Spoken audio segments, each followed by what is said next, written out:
Roger, be on the horizon.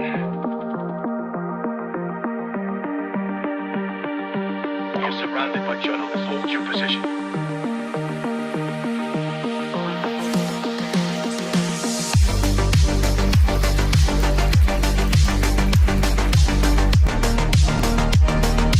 Overnight success.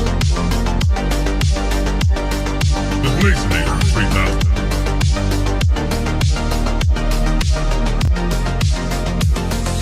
Double blaze. Right.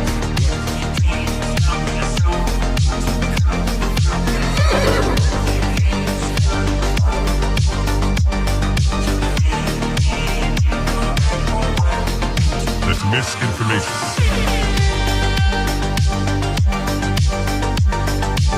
Marking clearing order inbound. That's just wrong. We are surrounded by journalists. Hold your position. Come, get up.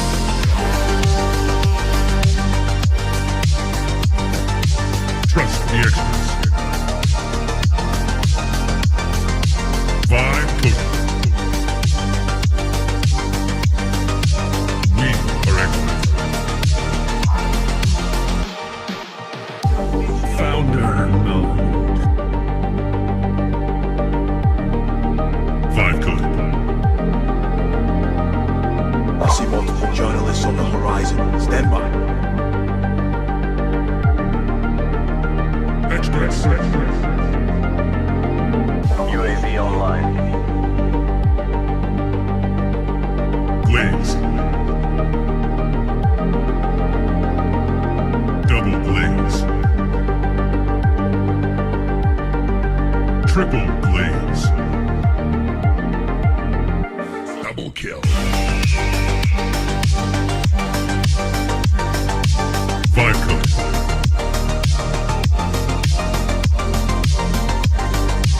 Wrong.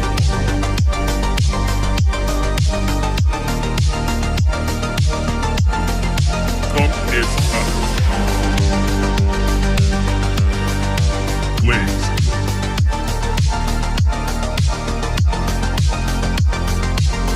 Team deathmatch.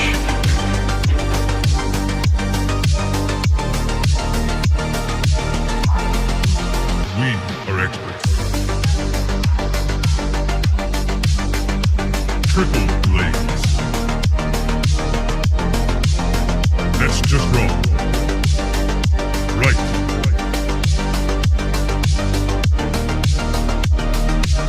Marking clearing order inbound. Come, get up.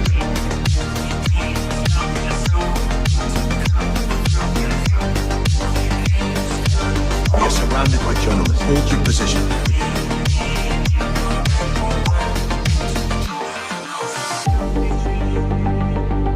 Strike one. Strike two.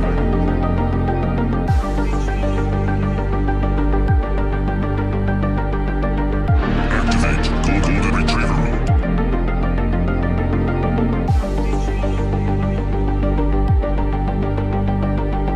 Trust the experts.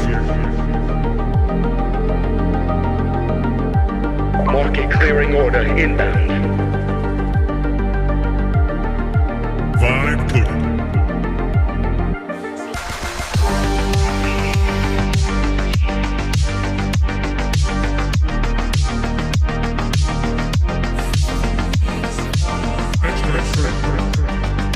I see multiple journalists on the horizon. Stand by. Founder mode.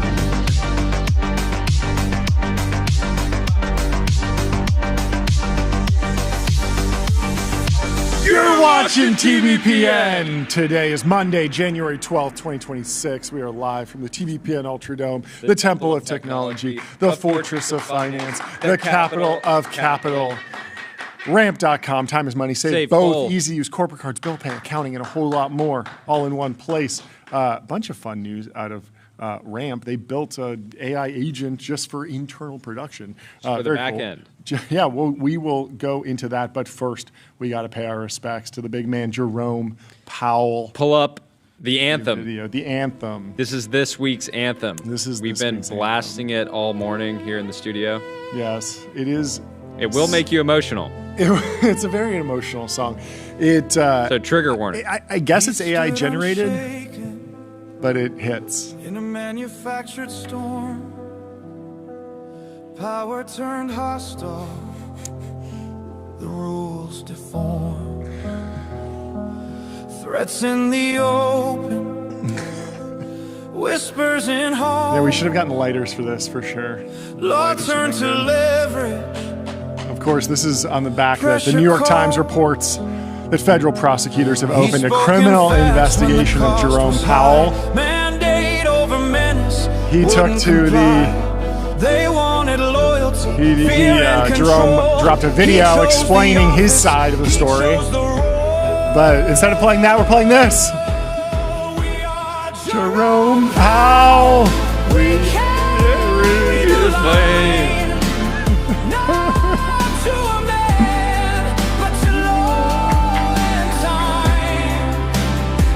Oh, Jerome Powell. I didn't want to cry at the office today, but it's happening. No. Oh, what a story. Powell says the Justice Department served the Fed with subpoenas. Federal Reserve Chair Jerome Powell said the U.S. Central Bank has been served grand jury subpoenas from the Justice Department threatening a criminal indictment related to his June congressional testimony on ongoing renovations of the Fed's headquarters. In a statement released Sunday evening, Jerome Powell rejected the notion that the action was driven by his testimony or the renovation. Joe Weisenthal has a post here. He says, Powell confirms the Fed has been served subpoenas from the DOJ. Fortunately, we have Tyler Cowen coming on the show today. I'm sure we'll be able to talk to him about that and a whole bunch of other things in the world. We will be asking him, should we roll the Fed into Truth Social? That's a good, that's or one World possibility. Liberty, or World Liberty Financial, might right? Be the, we have options. Might be the most entertaining Anyway, outcome. Let's pull up the linear lineup and show everyone who's coming on the show today, because we do have Tyler Cowen. We also have Andrew Feldman from Cerberus coming on the show, and a bunch of other folks. Harley's joining to talk about agentic commerce and Nathan Shopify. from Terra, he's building drones in Africa. Excited for that one. And, of course, Harley. And Ella Marina. And Linear, of course, is the system for modern software development. Linear is a purpose-built tool for planning and building products. We also might have a surprise guest joining at 12:15, just so you know. We'll see. Anyways, watching Sunday night, I'm all excited, right? Yeah. One more sleep until Monday. And I pull up this video. I've got to watch Jerome... give a 2-minute talk. His innocence. I mean, really dark moment. It was funny. Buco Capital shared, like, if it's illegal to run over budget on a remodel, my wife's getting the electric chair. You didn't give me the punchline when you said that the first time, but I knew where it was going. But anyways, it's wild. Very political, very fraught, but it's created a number of entertaining. People have been standing up. People standing up for the Federal Reserve Chairman, and fortunately, I mean the administration sees these. We know that they're very online, and they're tapped in. and they see the support. So we'll see where the story Hoser evolves. says, like if you would let Jerome Powell crash on your couch for a few months. So I'm smashing AI that. is really at its best when you need a bunch of memes and images generated around a current thing. Before we do the next one, let me tell you about Restream. One live stream, 30+ destinations. If you want to multi-stream, go to restream.com. They make the show possible. Rachel just said, you just created 1 million central bankers. And Jordy said this to me. I just burst out laughing so hard.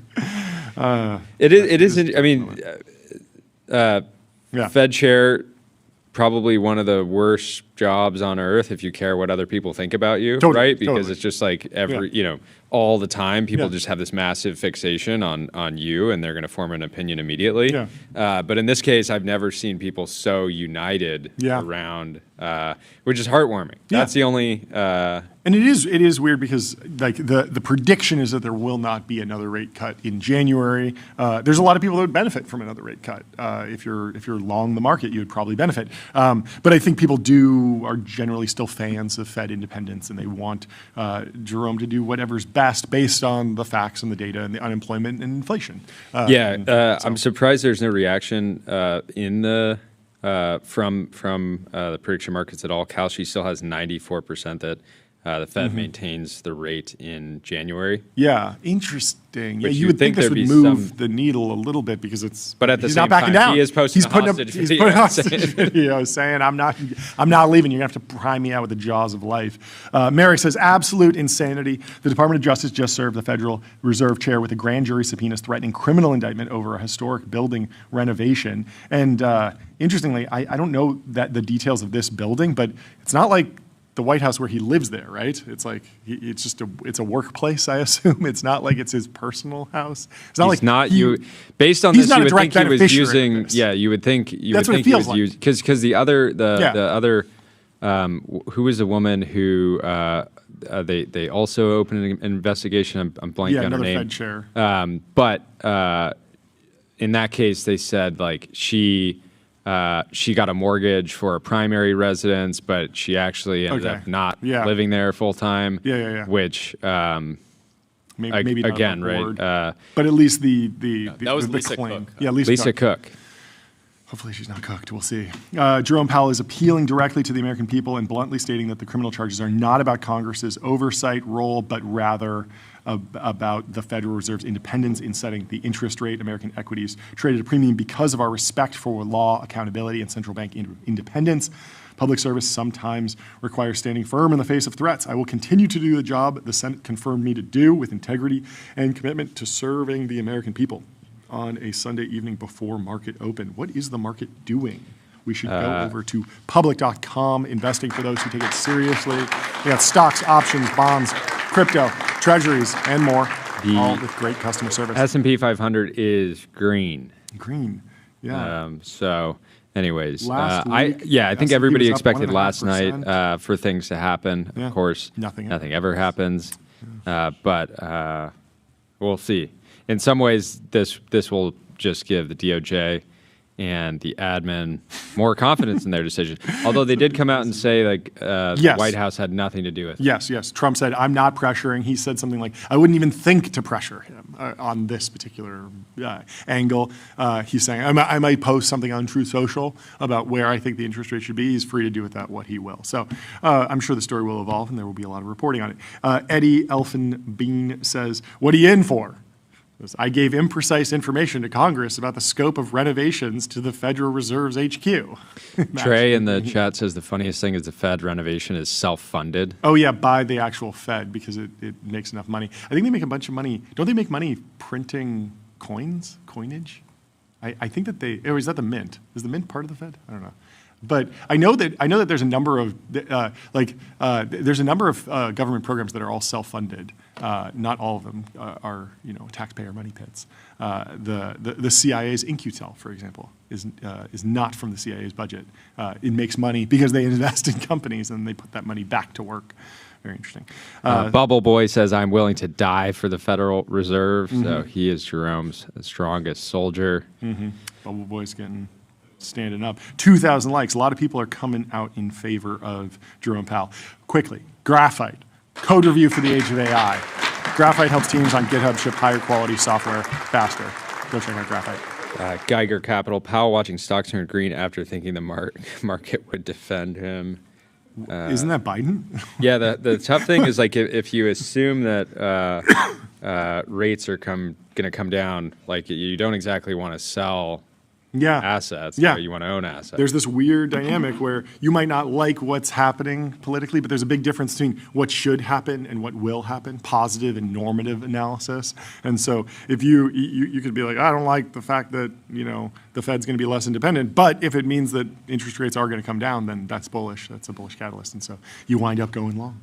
Marco Rubio is finding out he has to be chairman of the Federal Reserve. I haven't followed the Marco Rubio meme too closely. I just know that he has a lot of jobs or keeps getting tapped for things. And so I've seen him in an astronaut outfit. I've seen him in, different Venezuelan memes. I don't exactly know where this all came from, but I'm familiar with the concept of Marco Rubio doing everything, I guess. I don't really Yeah, it's somewhat depressing because it just means like if you're in the inner circle, you're gonna get a lot of responsibility, and if you're out, you will eventually get the laser beam of the admin.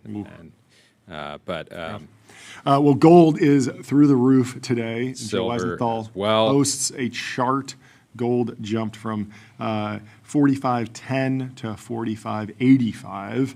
Not a huge move, but a huge move for gold, of course. So people are bailing on the U.S. dollar potentially. Silver's also up, says the Kobayashi letter. Silver surges above $85 an ounce for the first time in history. It's already up 19% in 2026. There's been a number of hard tech founders have commented on the fact that silver is actually more of an important material than gold in manufacturing of the semiconductor supply chain, a lot of different AI supply chains. And so there's an interesting narrative of like the knock-on effects of high silver prices. Yeah. The nothing ever happens. This is nothing ever happens on steroids. I've never seen so much nothing ever happens, says Mike Bird, because the S&P 500 is up on the news of chaos in the financial markets potentially. Very odd scenario. Anyway, CrowdStrike. Your business is AI. Their business is securing it. CrowdStrike secures AI and stops breaches. So the Apple Vision Pro is in the news because, and I think we can pull up this video maybe of Trung Fan posted this. Mark Gurman was a big fan of this. Apple Vision Pro announced you can now watch a full NBA game in the Vision Pro, not just a little highlight reel, not just a trailer. And Mark Gurman asked the question, is the total addressable market for watching tonight's Lakers game in the Apple Vision Pro just me, or is anyone else tuning in? A couple of people said, I haven't booted mine up for a year. They still have it. They did turn it on. He wound up loving it. Mark Have they ever done this before? They've never done a full game. So they've done MLS highlights. You could watch like an 8-minute summary of an MLS game that had a ton of different cuts. A lot of people were not fans of that. This release cadence needs to be studied.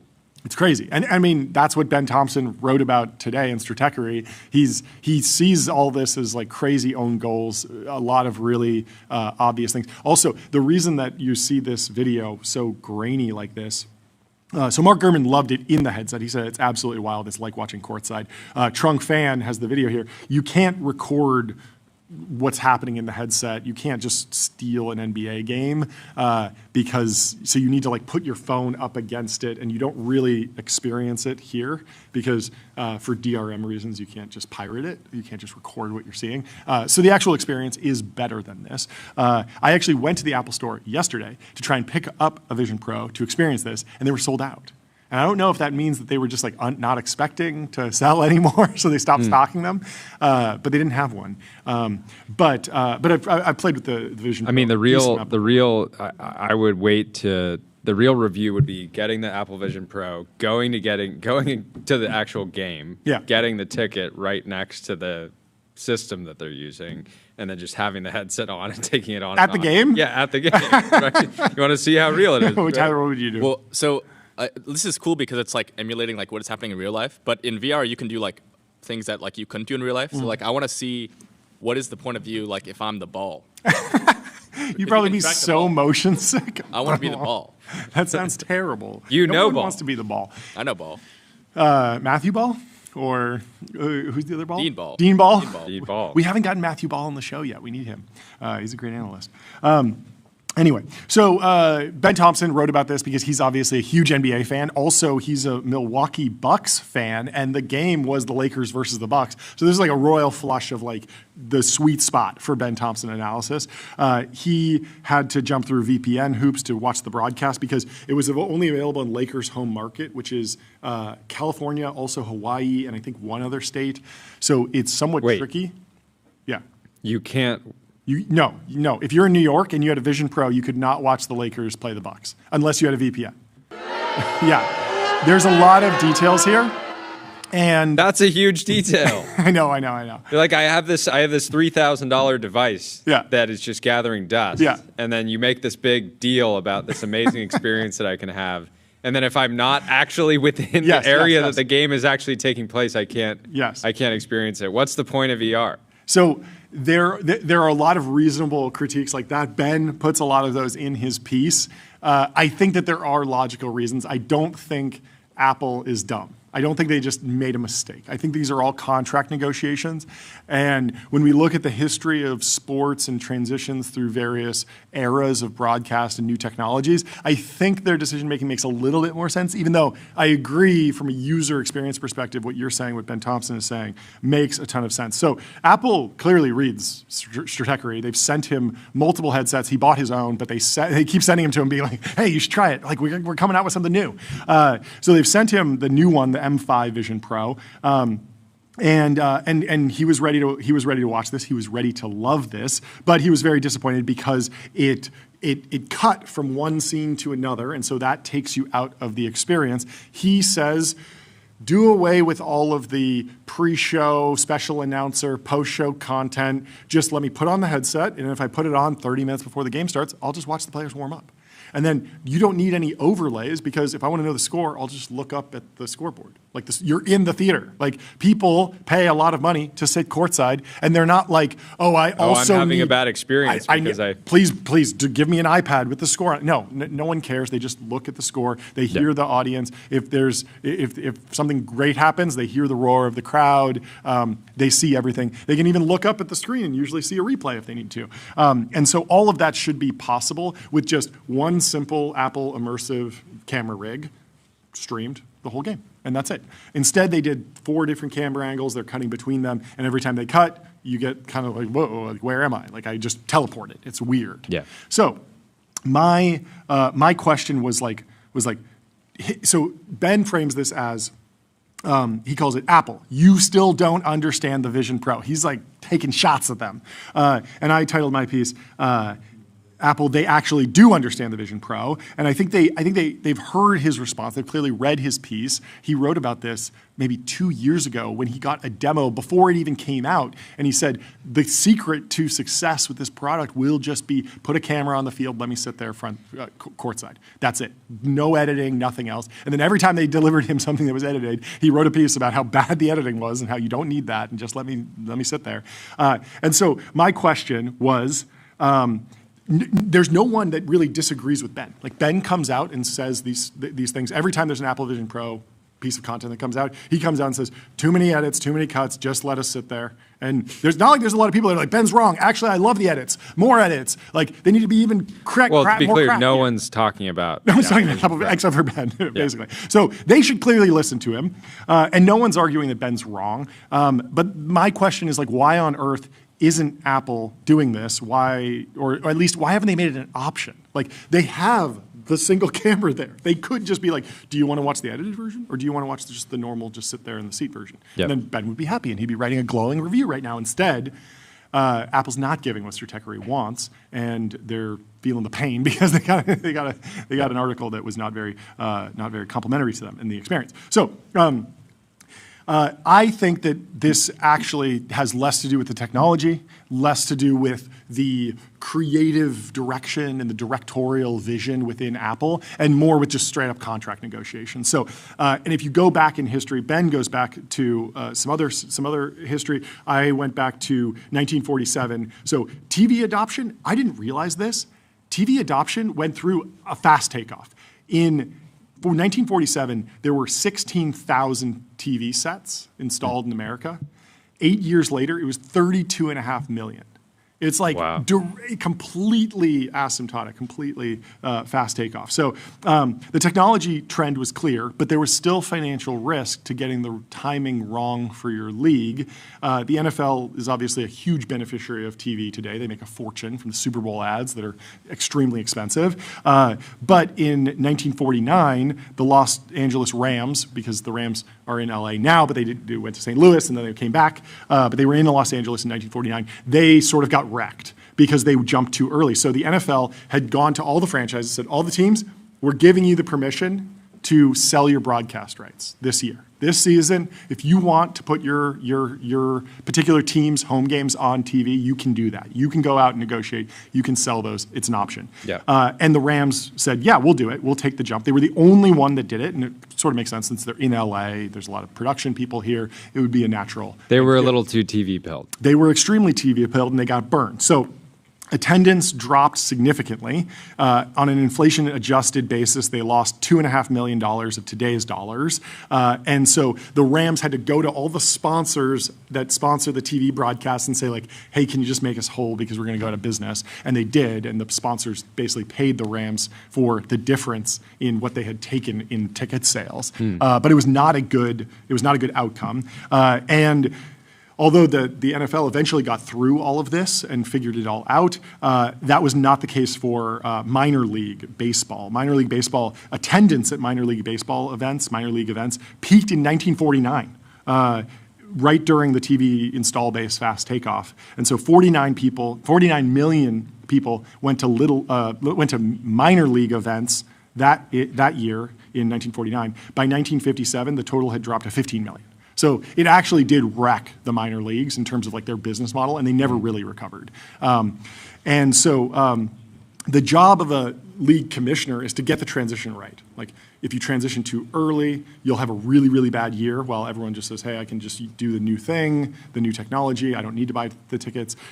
If you do it too late, other leagues might have figured out their contracts, their ad sales, their broadcast rights, all this other stuff. So Adam Silver, the commissioner of the NBA, who we learned about through his connection to Josh Kushner, of course, he said, I think it's my job to incentivize our partners to be able to look out into the future. He's not saying, hey, my job's to get everyone out of the stadiums and into VR headsets ASAP. Like the end result is like there is a separation between immersive rights and presence rights. So there's broadcast rights, and effectively they're using the same framework. So when they sell a broadcast right, they're not selling the right to, they're selling the right to broadcast with an announcer, with multiple cameras, with different cuts and edits. They're not selling you're teleported into the stadium. Yeah. And that's something that they might sell, but they haven't sold yet. And I think they're deliberate about this. And so I think when they went to Apple, they said, yes, we can do something. Because they did a deal with Meta, and you can watch a number of NBA games in the Meta Quest, and it's the same thing. They cut around, even though, and the reviews are bad. Everyone says it sucks. And so it's obvious that the tech companies should, Google, how did people like this? And it's obvious, no, people don't like it. But I think the NBA is holding fast that they're like, no, actually, our courtside seats are really, really, really expensive, and we want to keep it that way. We don't want it to be substitutive on day one. And Ben Thompson, when he first wrote about the Apple Vision Pro, he said, I would pay thousands of dollars a year for an NBA League Pass that allowed me to, in VR, sit courtside. And that's less money than courtside seats to every single NBA game, which is effectively what you're selling. So, and then how many Ben Thompsons are there? People with Apple Vision. And so there's financial risk there. I think it can work out. I think that there's a deal and there's a price and there's a number. The install base gets to this level and you price it at this level. And I think I think in some ways they could very easily be two wildly different consumers. Yeah. Like Ben is probably like, Ben Thompson knows ball. He wants to be able to watch courtside for the love of the game. Yep. Whereas somebody that's going courtside at the Lakers or the Knicks, they're going there to be seen watching courtside, right? And a little bit of they're that. willing to like. You're not just paying to watch basketball, right? Because you could pay like a fraction to sit a couple rows back. Yeah. You're paying to be sitting courtside, right? Yeah. I think the other interesting angle is this like region lock thing. It almost feels weirder to allow someone in Los Angeles to watch the LA Lakers play because they really could just buy a ticket and go down to the stadium. Yeah. But maybe you should actually be trying to get. That's the whole point. If you're like a diehard Lakers fan, but you don't live in Southern California, and then somebody says, "Hey, with the Apple Vision Pro." You can watch it like you're courtside. That's great. Yeah, what you actually want is like Ben Thompson's in Milwaukee. He loves the Bucks, but they're playing in LA. He's not going to buy a flight to go courtside in LA, and so you let him experience that game. And then when they're back in Milwaukee, he can go get the courtside seats in his hometown. So you almost want to do the inverse region lock, something like that. I don't know. What do you think, Tyler? Wait, so is that deal where it's just a broadcast, not the actual like live stream? Is that basically every single league? Like, can you do the same thing in F1? So because that's also like I feel like that would be everyone wants that. You're in the cockpit. So every deal is unique, and there's no. There are some laws around sports broadcasting and that sort of solidified like the blackout periods and made some of that define some like legal language around that. But really, it's up to the leagues to decide how they negotiate these contracts, whether every game's available, only home games are available, region locking blackout dates. There's all sorts of mechanics where, I don't know how true this is today, but I know that if you have a home stadium and it's full, then you can be much more permissive with the broadcast rights because you've sold out all your tickets. But if you're not selling out the stadiums, then often you won't broadcast as much, or you can't broadcast as much. So you'll be in your hometown and you'll go to watch the game, and it won't be broadcast because they want you to just go buy a ticket. And then the equilibrium, like the market clearing price, is that people that are on the fence who are like, I really wanted to watch the game, I can't watch it here, I'll just go buy a ticket. And then over time you fill it out. Yeah. You're going to be very excited about this. Please. Ben Thompson's going to join the show. Really? Now. No way. Yeah. Amazing. That's fantastic. Someone in the chat earlier said you're Ben Thompson's biggest fan. I am. And you are. I am. We are. That's amazing. Oh, fantastic. So we're working on getting Ben on. Fantastic. To continue the discussion. Okay, yeah, this will be a lot more extra context because he is the expert in this. In the meantime, let me tell you about AppLovin, profitable advertising made easy with Axon.ai. Get access to over 1 billion daily active users and grow your business today. Maduro, we're back in politics land, but don't worry, not for long, because we're going into watch land because he was caught rocking a Chopard Ganesh, a fantastic Indian watch that is incredibly detailed. Look at all these different Swiss-made.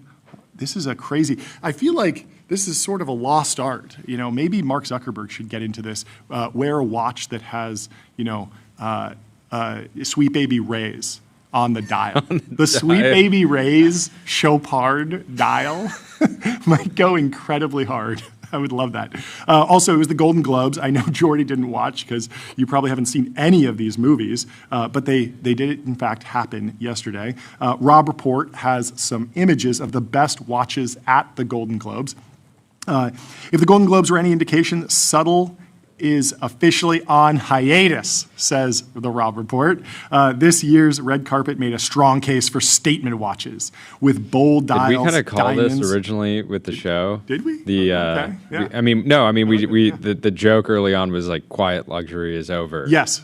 Loud opulence. Not loud opulence. A lot of these are screaming loud opulence. In fact, I need to return to my. Let's start with the beginning of the slideshow. We need to return to our original statements about the value of loud opulence, because I see these and I'm like, I couldn't pull these off if my life depended on it. But The Rock was spotted watching a Chopard, much like Maduro. But this one is the Alpine Eagle Frozen Summit. Look at all those diamonds. I like it, but I'd like to see. I mean, could we get at least a couple more diamonds on here? I think it's a little understated.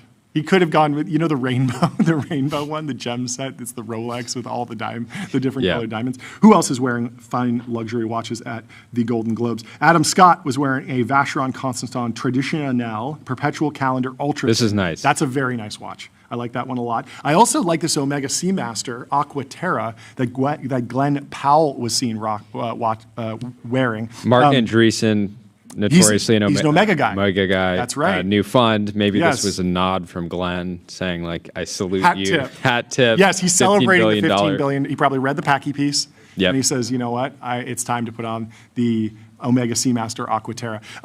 In terms of Omega Seamasters, this one stands out to me.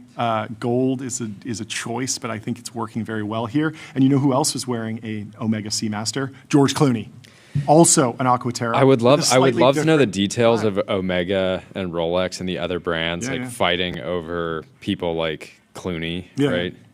right? Because I don't think Clooney's putting on a watch without getting paid. Okay, well, we have Ben Thompson in the Restream waiting room. Let's bring him into the TBPN Ultra Dome.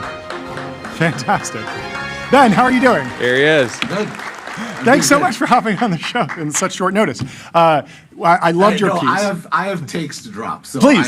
I am. Let's here go. and ready Let's to go. deliver. Okay, so drop your first takes, and then I want to know: is there anything to what I was saying that Apple actually does read your work and they do want to do it, but they just can't because of some contract? Oh, I thought you were talking about watches. Oh no, let's talk about watches. What's on the wrist, Ben? I have a Tudor GMT. Very nice. nice. Very basic. Yeah, that's great. But highly recommended. Tudor's a great Yes, place. and it's covered in diamonds, I assume, like the rocks. It is not. It is very basic with a rubber band because rubber bands rule. Ooh, okay, rubber band. That's good. Yeah, So I disagree with your take. please. So my overall view, NBA was on the Vision Pro on Friday. Yeah. They had an NBA clip when they launched the Vision Pro. So I was there when they launched it, so I got to try it that day. Yeah. They took that clip out Yeah. for the demo that shipped, and that was in Apple stores. Mm-hmm. So you only saw that clip if you were there the first day. Yeah. And so I don't know if it was a rights issues, which maybe lends itself to your argument or whatever Sure. it might be. But that was for sure. It was like 3 seconds. Yep. It was the clip that sold me on the Vision Pro more Yeah. than anything because you felt like you were there. It was amazing. Yeah. So they finally have a live sports thing, which is a big deal. They demonstrated that they can show stuff live, and Yeah. it worked. It worked well. I don't think there was any technical issues. The cameras are quite small now compared to what they used to be. Yeah. You could see them on like the sideline table and underneath the basket. So this technology works. You can watch things live in the Vision Pro, and it should be amazing, and it sucked. and it sucked because you're getting jerked around all the time. Yeah. You're there, you feel like you're there. It is immersive. The unimmersive part is the Apple part, which Yeah. is some producer in a truck is moving you around. There's a pregame show. I don't need a pregame show. I'm sitting courtside. I can watch the players warm up. Yeah. And the reason why I disagree with your take that Apple knows this Okay. and wants to do it is that every Vision Pro video has the same problem. Okay. The Metallica video, super Yep. cool. You walk in, the opening scene of that is amazing. Well, there's the little bit where they're in like the green room or whatever. Yeah, yeah. But you're walking in on James Hetfield, and you're in the crowd. And Yeah. it's like he's walking through and people are reaching, and it's so amazing. And then suddenly he's going up the stairs and boom, you're jerked to somewhere else and you're seeing him come on the stage. You go back, they cut this MLS video, which they have the rights for. They're overpaying. You want to talk about the F1 deal? Look how much Apple's paying MLS. Like, so one of the most absurd overpays in the history of sports. I think they can do whatever they want there. They cut I love laugh tracks, but it's very distracting to hear. Sorry. They cut like a season in review video Yeah. that had like 56 cuts in it. It's like Okay. it's like done by What do like you think it is? Do you think it's YouTuber on crack. Do you think it's production teams that are just trying to create work for themselves? Because if they go in there, they're like, "Hey, boss, actually, the people just want to they just want to put the goggles on and hang out." It's like, I well, then think what are they're- you doing here? I feel like there's just a lack of confidence here.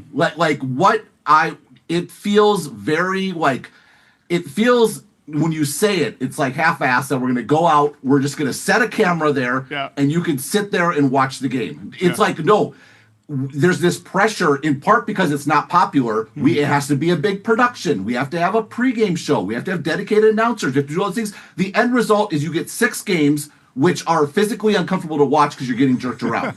And like they could have just the Vision Pro there Yeah. for every game, and I would pay a lot of money to watch that. They could have it at every concert. And what's amazing is it, number one, it would make it better. I'm fully convinced of this. Yeah. And number two, it would solve their content problem because you could suddenly have tickets to every single concert in the world. to every single game in the world. It is a classic tech issue where you put in the upfront cost, you buy the cameras, you install them, and you have marginal upside forever, everywhere. And it's latching onto a major trend, which is live. Which is this idea that when everything's commoditized online, everything's digital, live experiences are worth more and more and more. Like you go back to like the Eras tour and Taylor Swift, like there's a big topic of discussion at that point, because like this is something people are. And sports craving. Specifically are like pretty immune to AI because nobody wants to watch like the AI Bucks play. Right, no one wants to watch Lakers. AI basketball, right? Yeah, it's the human aspect of it. And I don't think it's compelling. the thing that was the most crazy to me is that it was like geo locked to Southern California. I get that. I'm not gonna like bag on them for that but part of it, the reason why it was geo-locked is because Spectrum spent all the money to do all this production. Sure. And so of course they get the benefit. It's in their catchment area. But you don't need to do all that. They're overthinking this. Like literally set a camera on the sideline and do nothing else. I will be happy as a clam. Okay. It is expensive to do immersive production. At the same time, Blackmagic has the Ursa Cine Immersive that, have you seen this thing? 2 fisheye lenses on the front, 16K. It costs $30,000. And it feels like if this is the case, there has to be an opportunity for someone who's a little more agile, maybe it's Red Bull, maybe it's some league that's not front and center, to just go and do this. They have to pay $30K up front and then stream expensive? It. Yeah, $30K is nothing, okay? Yeah. Like we're all in the tech industry. We can laugh at figures like that, okay? Yeah. But that's an upfront investment. Like the problem is they tacked on all these marginal costs to this production. Yeah. So when you logged on for the game, there was a dedicated pregame host and show for the Apple Vision Pro viewers. That's almost certainly not going to be as good as the main pregame show. I know. Yeah. where they're paying like hundreds of millions of dollars. What? Is sitting courtside and watching NBA players warm up and make 57 threes in a row because they're incredible. I don't know if you guys have ever sat courtside, but like it's amazing. Like, it's amazing. Speaking of watches, this is where I spend my watch money. Okay. It's an unbelievable experience, and they have all for example, they have like replays in there. Yeah. Which yes, you can see the benefit of replays. You know where else they show replays?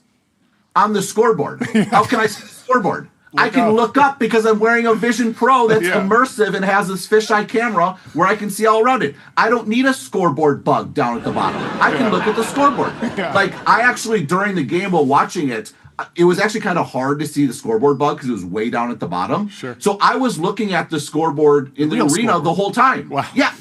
That's the whole thing. You're there.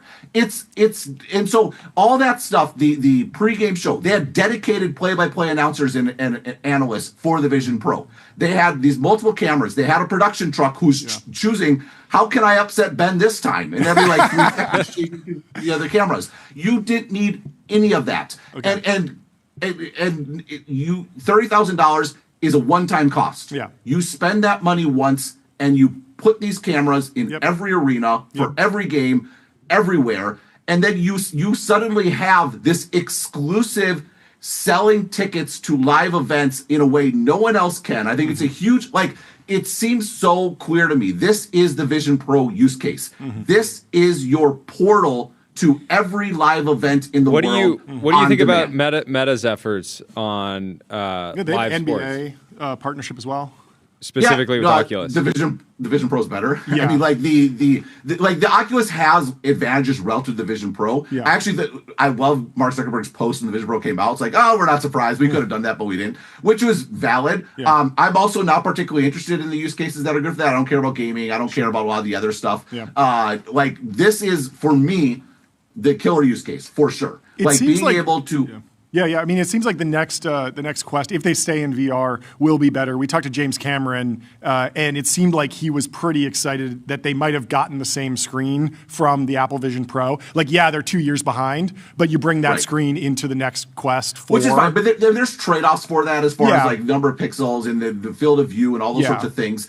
But the whole point is that $3,500 feels overwhelming, for what you get.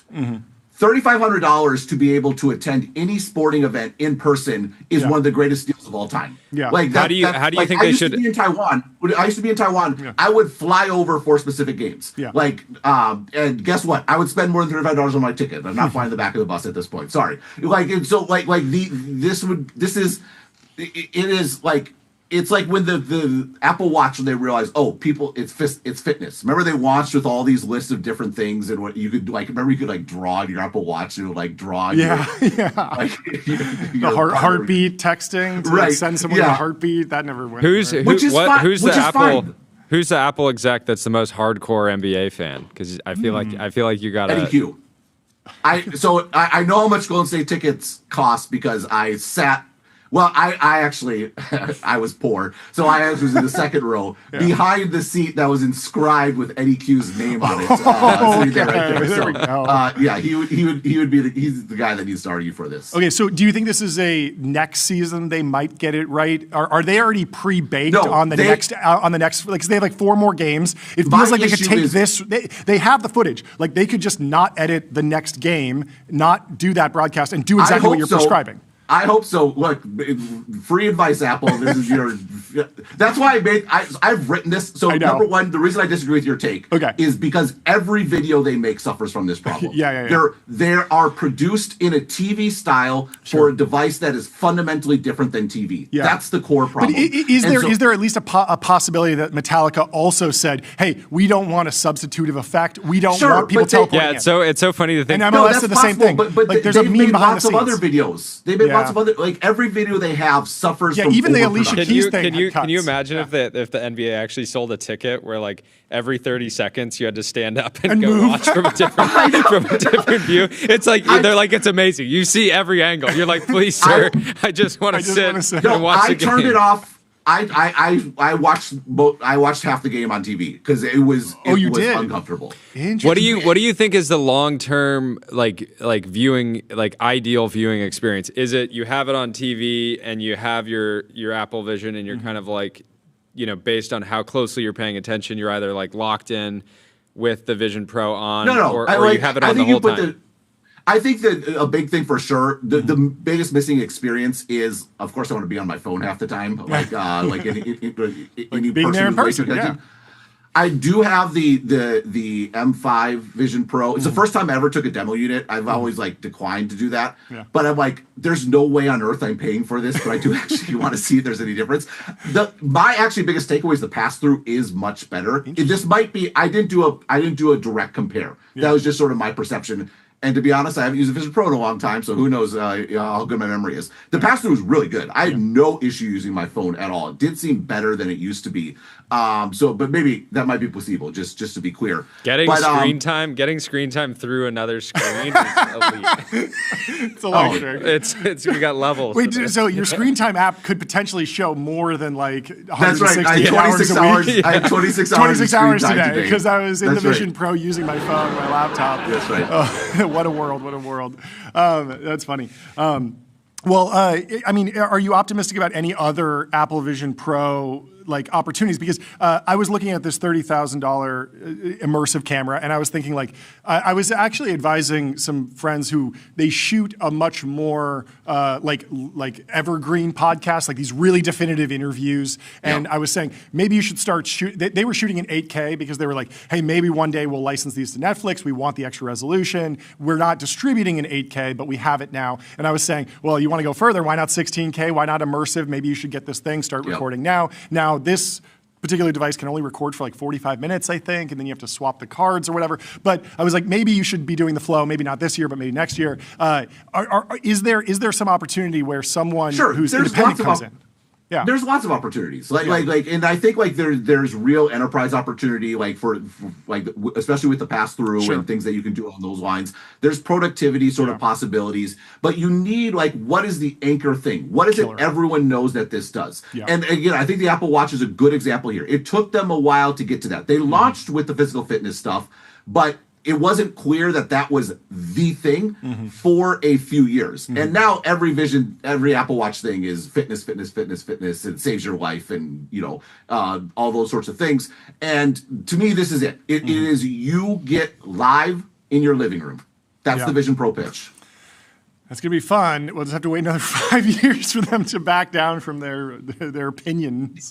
We're gonna find It's out just that they crazy have 'cause like you did write this 1,000. 2 years ago. Like No, it's I been wrote so this long. the day I I know. wrote this the day it launched. I know. said, what's amazing about this is you don't need production. Yeah, All I want is to feel like I'm there, and Yeah. it delivers. It lets you. Of course, you don't know you're there. The resolution isn't perfect. Yeah. There is a bit of tearing if you go super fast. Like the peripheral vision's not perfect, but it is. It's amazing. It's Yeah. an incredible experience that no one else can match. Quest can a little bit, but the Vision Pro, in part because Apple invented these cameras. Yeah. Like Blackmagic is making them, but it's Apple's whole Yeah. format. It's Yeah. Apple like created the whole thing. Pipeline. And yeah, it just feels like this is a company that it's like a lack of confidence. Yep. You let the device do what the device can do. Yeah. Stop trying to like overdo it. Step back. Yeah. Just step back and let it do its thing. And I'm more convinced than ever. I've been having this take a few times. I wrote about the MLS thing. I wrote after the Metallica thing. I put it on the front page of Checker today. I'm like, look, no one in the world cares about this device other than me. I know. But I'm desperate for someone to read this. So Yeah. there's no paywall. You don't need to get it forwarded to I saw you. it, Just it's like, read this. And they had to do the Bucks too. It's so funny. It's I know. Like, It's the like they're first one, kissing it up to was a me here. royal flush for you. I have a meta question about just being in a position to review new technology and having to deal with like the Pepsi challenge. Are you familiar with the Pepsi challenge story? I am. Dude, I'm Gen X. I'm very old. Okay, I'm yeah. old as So shit. the Pepsi challenge, for those who don't know, they had people taste a 1 ounce cup of Coca-Cola, 1 ounce cup of Pepsi, and overwhelmingly the random people that came and tested said the Pepsi tasted better. And what the result was that Pepsi was sweeter, so it tasted better over 1 ounce, but over 16 ounces, a full can, it was more like 50-50, and people actually did prefer the Coca-Cola. And I feel like with a lot of hardware devices, you put it on for 10 minutes, it's amazing. You put it on for half an hour, it's incredible. But then pretty quickly, the big tech executives say, oh, that's enough of the demo. Let's talk to you about something else. Now write your review based on 30 minutes. And it's a very different experience than 2 weeks, a month, seeing if it collects dust, seeing if you churned. And I'm wondering just how you deal with that mentally, where you have to talk about something, but at the same time, you're not getting you haven't been able to spend a year with a product. No, it's a good point. So my way to deal with that is I generally don't do product reviews. Sure. So that makes it much easier. Yeah. I think with the Vision Pro though is a great example of this phenomena. Yeah. It is like the first 30 minutes of using a Vision Pro is one of the most mind-blowing experiences of your life, and it continues to be. Yeah. I remember when I first got it, I actually had. I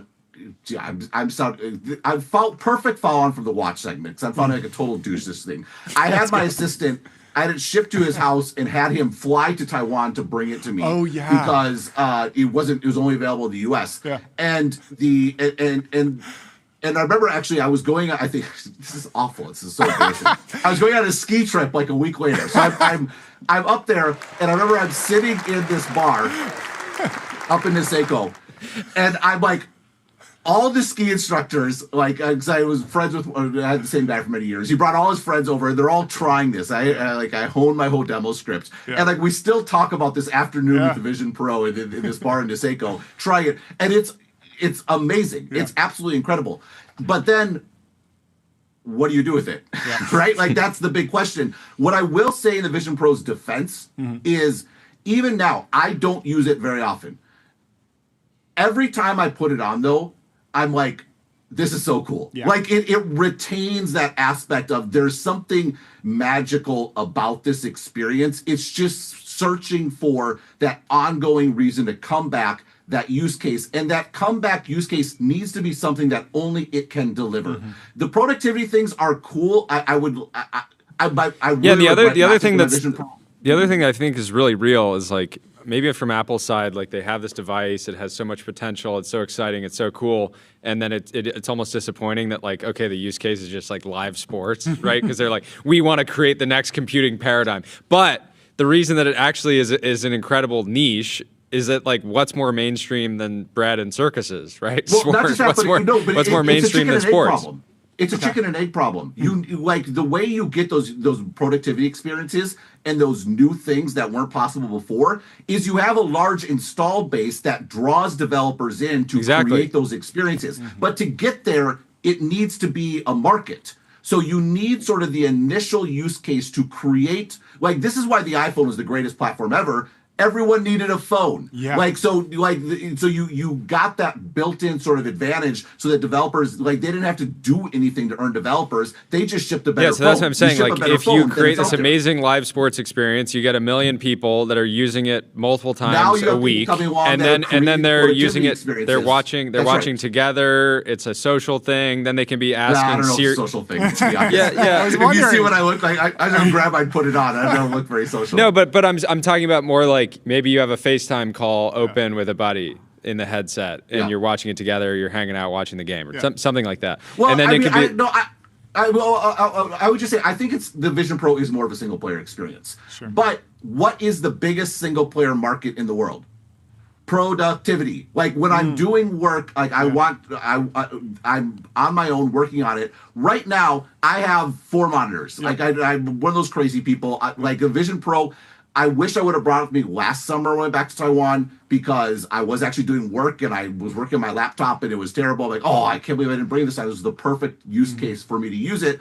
But by and large, I don't need it. But if there were particular apps or use cases that were uniquely enabled by it, maybe that would be a reason. But you're only going to get those by drawing in developers. You're only going to get developers by having an addressable market that is worth putting the investment into, which means this is one of my big theses on Stratechery. It's always been a question on tech, chicken or egg. What comes first, the device, the platform, or the developers?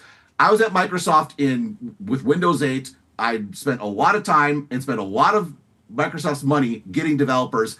That doesn't work. What matters is demand. Demand pulls in developers. You need the users, which means you need the core use case to sell a bunch of devices, and then you can start the virtuous cycle. To me, the core use case for the Vision Pro, if anyone remembers it exists, and I'm not sure that Apple executives do, is live. Yeah. Live in your living room. You do so that, true. I have a buddy. Bunch of devices, and then you pull people in. I have a buddy, TJ, who worked at Apple at one point. When the Vision Pro was announced, he got it. He was so excited. He was like, "I'm going to spend the next 3 years building products for the Vision Pro."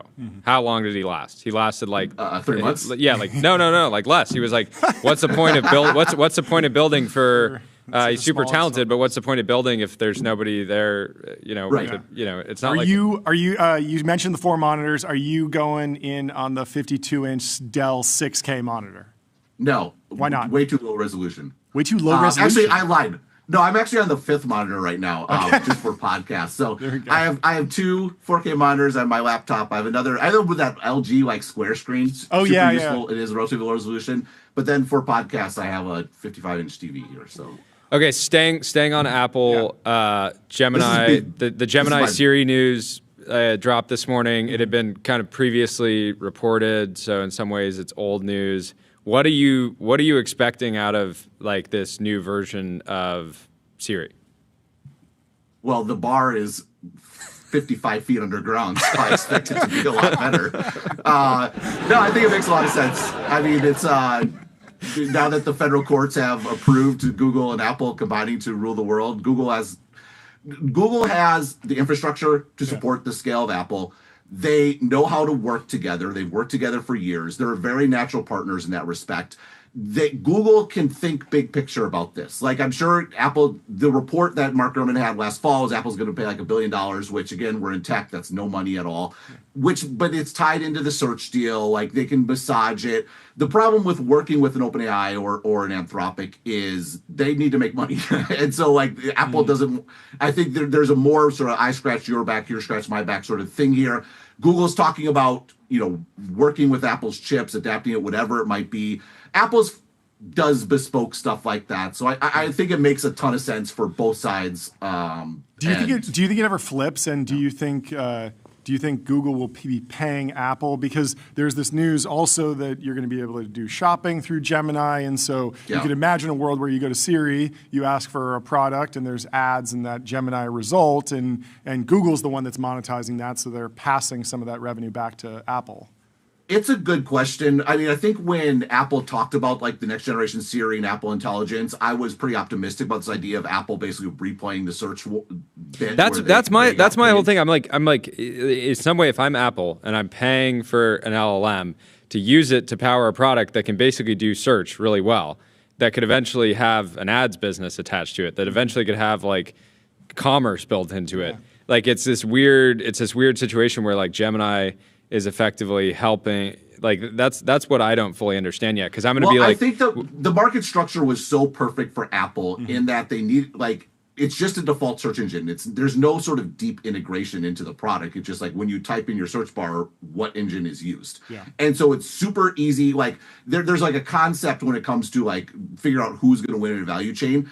Super easy substitutability is good for whoever can plug whatever in. So they could choose whoever they want. So it made sense that the value flowed that direction. Yeah. The difference with this AI stuff is it needs to be integrated deeply.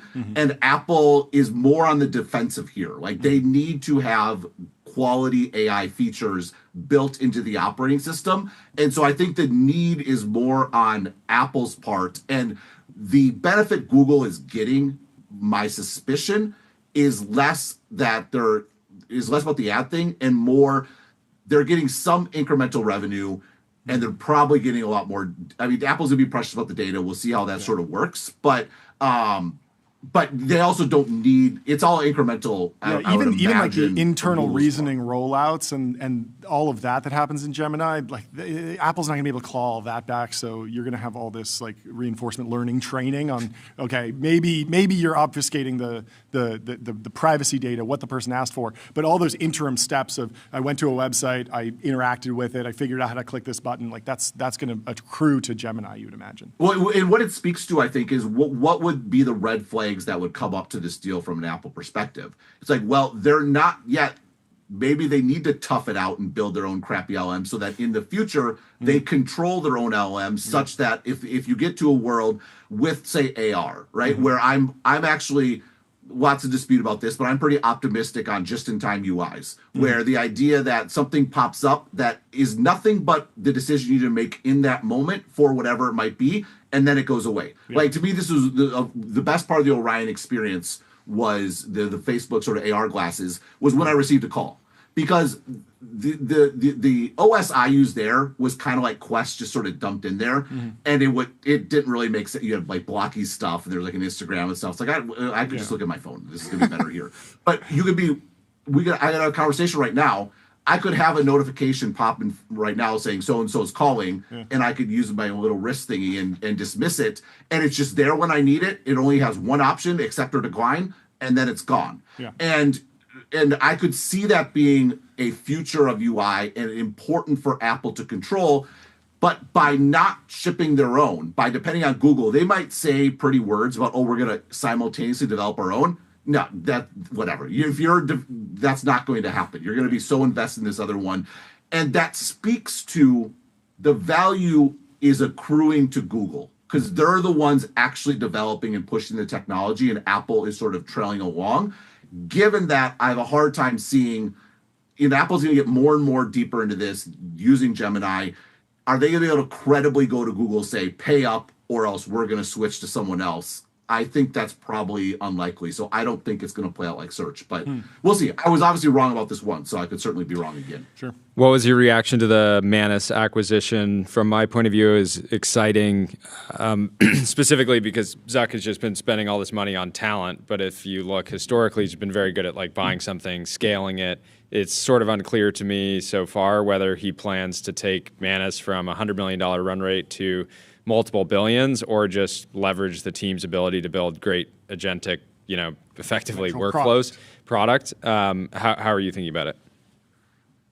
Yeah, I have a hard time seeing the meta in the enterprise sort of angle. So no, but even like talent than but even else. it's like figure out the best product in this category and buy it for me, like that kind of workflow. Like that's what I can imagine the Manus team being. That's my sort of understanding. Yeah, is like this is actually a really excellent product team that is doing very good work and is worth having on board. Sure. And does that mean growing their business into something larger that's a material source to our business? I think that would be a mistake. But I think the idea of agentic workflows is obviously a very compelling one. Actually, one of my favorite things, Mark Zuckerberg has been all over the place on AI. I think I did an interview with him like 9 months ago that was kind of bizarre. It was right when he was clearly thinking through, maybe I need to reset everything. And I thought that sort of came across in the interview at the time. Yeah. But one thing he did say is actually what is the largest, sort of most profitable at scale agent right now?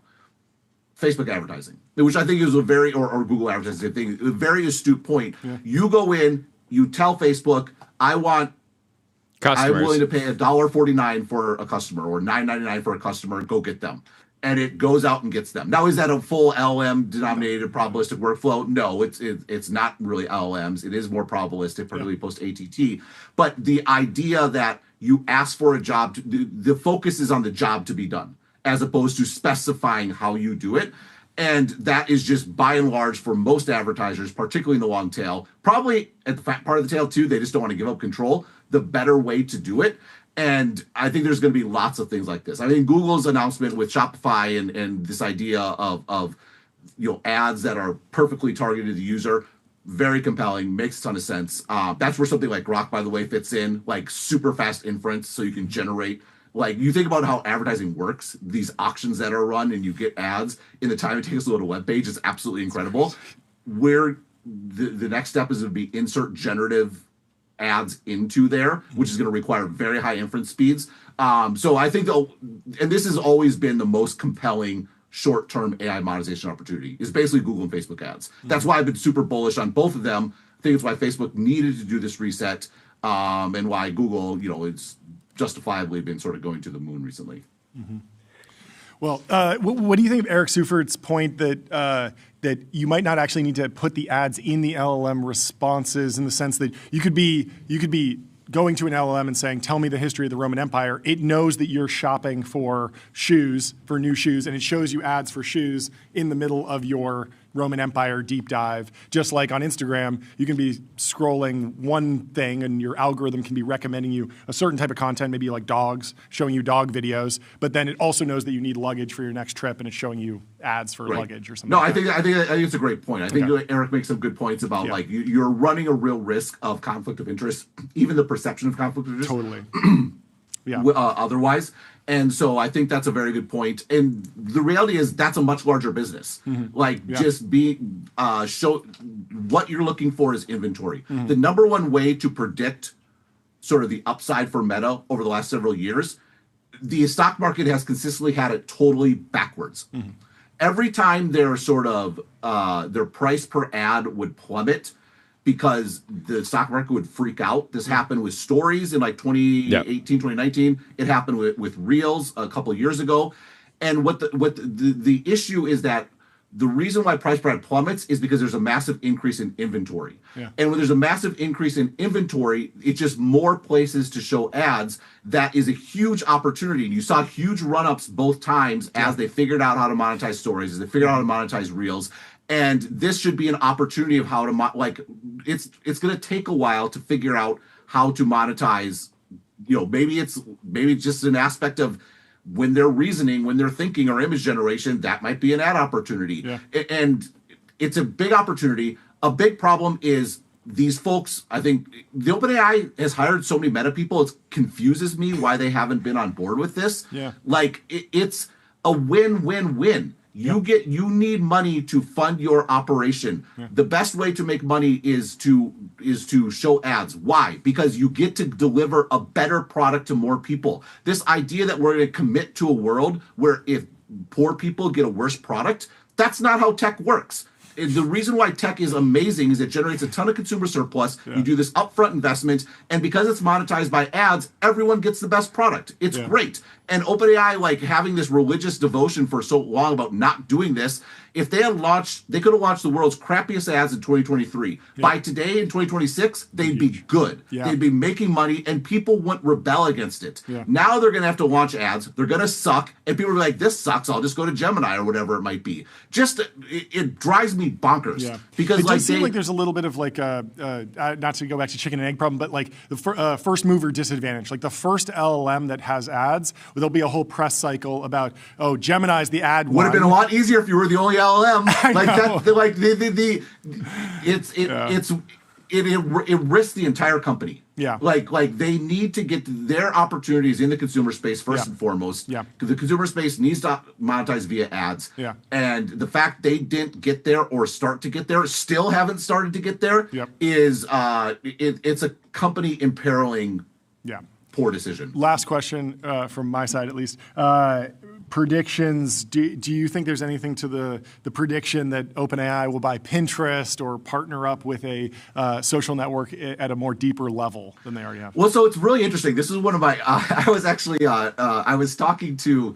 I met when I was in New York a few months ago, and I was at this off. Actually, I was meeting the semi-analysis guys. Oh, cool. Great guys, but they were sharing an office with like a hedge fund. And one of the guys is like, "Look, you're responsible for one of our worst all-time decisions." And I'm like, "What's that?" He's like, "We bought Twitter." I'm like, "I never said to buy Twitter. That's a terrible stock, unless Elon's going to overpay for it." And he's like, "But then I remembered what it was. It was I think 2017, 2018 when Twitter bought MoPub." And my theory at the time was Twitter is just a very poor inventory for advertising. Part of it is it's text-based, especially then there were fewer images. There's also a mindset when you're on Twitter, you're like girded up for battle. Oh, yeah. And you're trying to engage. Like as opposed to Instagram. Like Instagram, the ads might as well be the content. Instagram. Yeah. Like X is fight or flight. no, exactly. And so my theory then, but Twitter has the potential to really understand your interests in a really sort of deep way. And so what they could do is they could harvest signal on Twitter and they could manifest it with using MoPub and inventory sort of across a bunch of apps. And that would be sort of a very compelling model. Again, who knows if I was right? Twitter's executives or Twitter was incompetent for years and years and years. At one point, I said, I'm never covering this company again because this is pointless. That's a bit what sort of AppLovin did, who did buy MoPub from Twitter and has made a ton of money doing that. But I think that would be the thesis there, which is because people are dumping everything into this LM, we can get all this signal and understanding. What we need is inventory to monetize that signal. And could that be inventory to do so? The theory makes sense. It feels like they have a lot more important things to spend money on. I think probably at the end of the day, particularly post ATT, like O&O, like your owned and operated properties are always going to be the most valuable. I think figuring out how to monetize in ChatGPT is probably the best, but it's not an insane idea for that reason. I like that. Well, thank you so much for hopping on the show on Super short fun. notice. We're huge fans here, No, and congratulations. I am on a app. Look, no one cares about the Vision Pro but me. Therefore, Yes. I take it upon myself to go everywhere Correct the record. and say, The strongest soldier. Well, One if you camera, want, please. if you want the most, the deepest analysis, the most, the hottest takes on the Vision Pro, of course, sign up for Stratechery, get on the Pro plan. Our no, this technology one is product. free. You don't need to look. Just This Apple, one's free, Someone read but this. you know there's going to be We should. there's Hey, gonna hey, be hey. podcasts. You're We gonna get should. Sharp We should Tech, hire. you're gonna We get should. Sharp We should get a China. plane, fly over, and drop this one. This new Over one as Cupertino. leaflets. Leaflets over Cupertino. Cupertino. We'll do it. I'm down. Let's do it. Let's do it. We need Let's to. do We it. need to. Well, thank you so much. Have a great rest of your week, and I hope your 2026 is off to a great start. Yeah, great to see you, Ben. All right. We'll talk to you later. soon. Have Cheers. a good one. Label Box, delivering you the highest quality data for frontier AI. Get in the box, the Label Box. Every time. They didn't give us They didn't give us that They didn't- tagline, but we're it's using just it anyway. simply Get too in the good. box, the Get in Label the Box. box. Walmart partners with Alphabet's Google to allow shoppers to purchase products through Gemini. So Walmart is jumping in with Google. We're having Harley from Shopify on the stream later to talk about agentic commerce, what's happening there. There's a lot of other news. Person probably. Whoa, I have the audio on my phone. Google is posting a video of Wang. The future of retail is landing. They're taking shots at our boy Keller, launching a drone delivery service. This one hit me pretty hard. I know. was We love like- Zipline. We like, love Keller here. We love can- Google. Obviously, their Can sponsor. can but Google just leave one future of X thing for someone else. For someone else. Yeah. Right. I didn't even know about Wing until today. Was this an acquisition? Wing.com, one of the best domains. You're going to be texting Keller like Sam Altman and Elon were texting each other about the future of AI. You're going to be like, the future of drone delivery is in our hands, brother. we gotta be Wing. No, Google's been working on this for a long time. Obviously, this is going not to be, there's only going to be one company with the technology. There's going to be a variety. Tyler, what do you have for us? Just on the point of Elon and Sam. Yeah. Elon just said on the Apple and Google collaboration, he said, seems like an unreasonable concentration of power for Google, given that they also have Android and Chrome. Oh, so he's still on the He's taking shots. monopoly. He's not a fan. Well, we are fans of Plaid here, and so let me tell you about Plaid. Plaid powers the apps you use to spend, save, borrow, and invest, securely connecting bank accounts to move money, fight fraud, and improve lending, now with AI. We talked about Apple confirming Gemini, very excited for that. I want them to roll this out immediately. I know that it's probably going to be, some normal release cycle with very polished ads and on-stage keynote and a developer preview, and there'll be a whole cycle to updating. But we are in the age of AI. Apple, just ship it today. Just replace Siri with Gemini today. I'm sure a lot of people would be fans of that, but they operate the way they do. Eric Topol. I pulled a little history on Wing.com. Please. So started. Wait, they own Wing.com? Wing.com. That's what I was saying. It's not only do this is an amazing partnership, but fantastic domain. Yeah. So it started within X, Google X, the Moonshot Factory. It really is a factory The for original moonshots. mission was focused on emergency medical response. Okay. So they wanted to deliver defibrillators to heart attack victims. Basically they pivoted away from emergency services to last mile commercial delivery. They started doing their first real world trials back in Queensland as early as 2014. It graduated from X in 2018. They later became the first drone delivery company to receive a Part 135 air carrier certificate from the FAA, and they've just been scaling the network since then. So, I guess they're going to be able to serve 40 million people by 2027. So. Yeah, I mean, as an American, as a human, as a technologist, I want more and I want competition. But as a big fan of Keller at Zipline, I want him to dominate. No, I think Absolutely. Google maybe did this. They knew Keller had the potential to be one of the greatest in history. Yeah. But they realized if he didn't have a viable competitor, he would never live up to his potential. So they're inspiring him to grind harder. Exactly. That's what's going on. Okay, now we understand it. Well, Figma. Figma Make isn't your average vibe coding tool. It lives in Figma, so outputs look good, feel real, and stay connected to how teams build, create code-backed prototypes and apps fast. OpenAI launched ChatGPT Health. Now Anthropic has Claude Code for heart attacks or something like that. Healthcare and life sciences. Claude Code.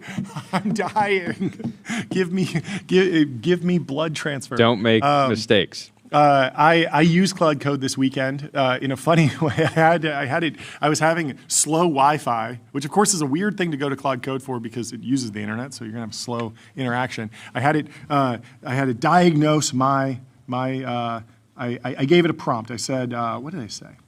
Oh, it's somewhere here. Maybe I lost it. But I basically told it. I told it like, hey, I'm having problems with my internet. Can you just go fix it? It ran all these different diagnostics, pinged Google, pinged all the different DNS servers, ran through everything, ran speed tests, and it came back and told me to turn it off and turn it back on. And it actually worked.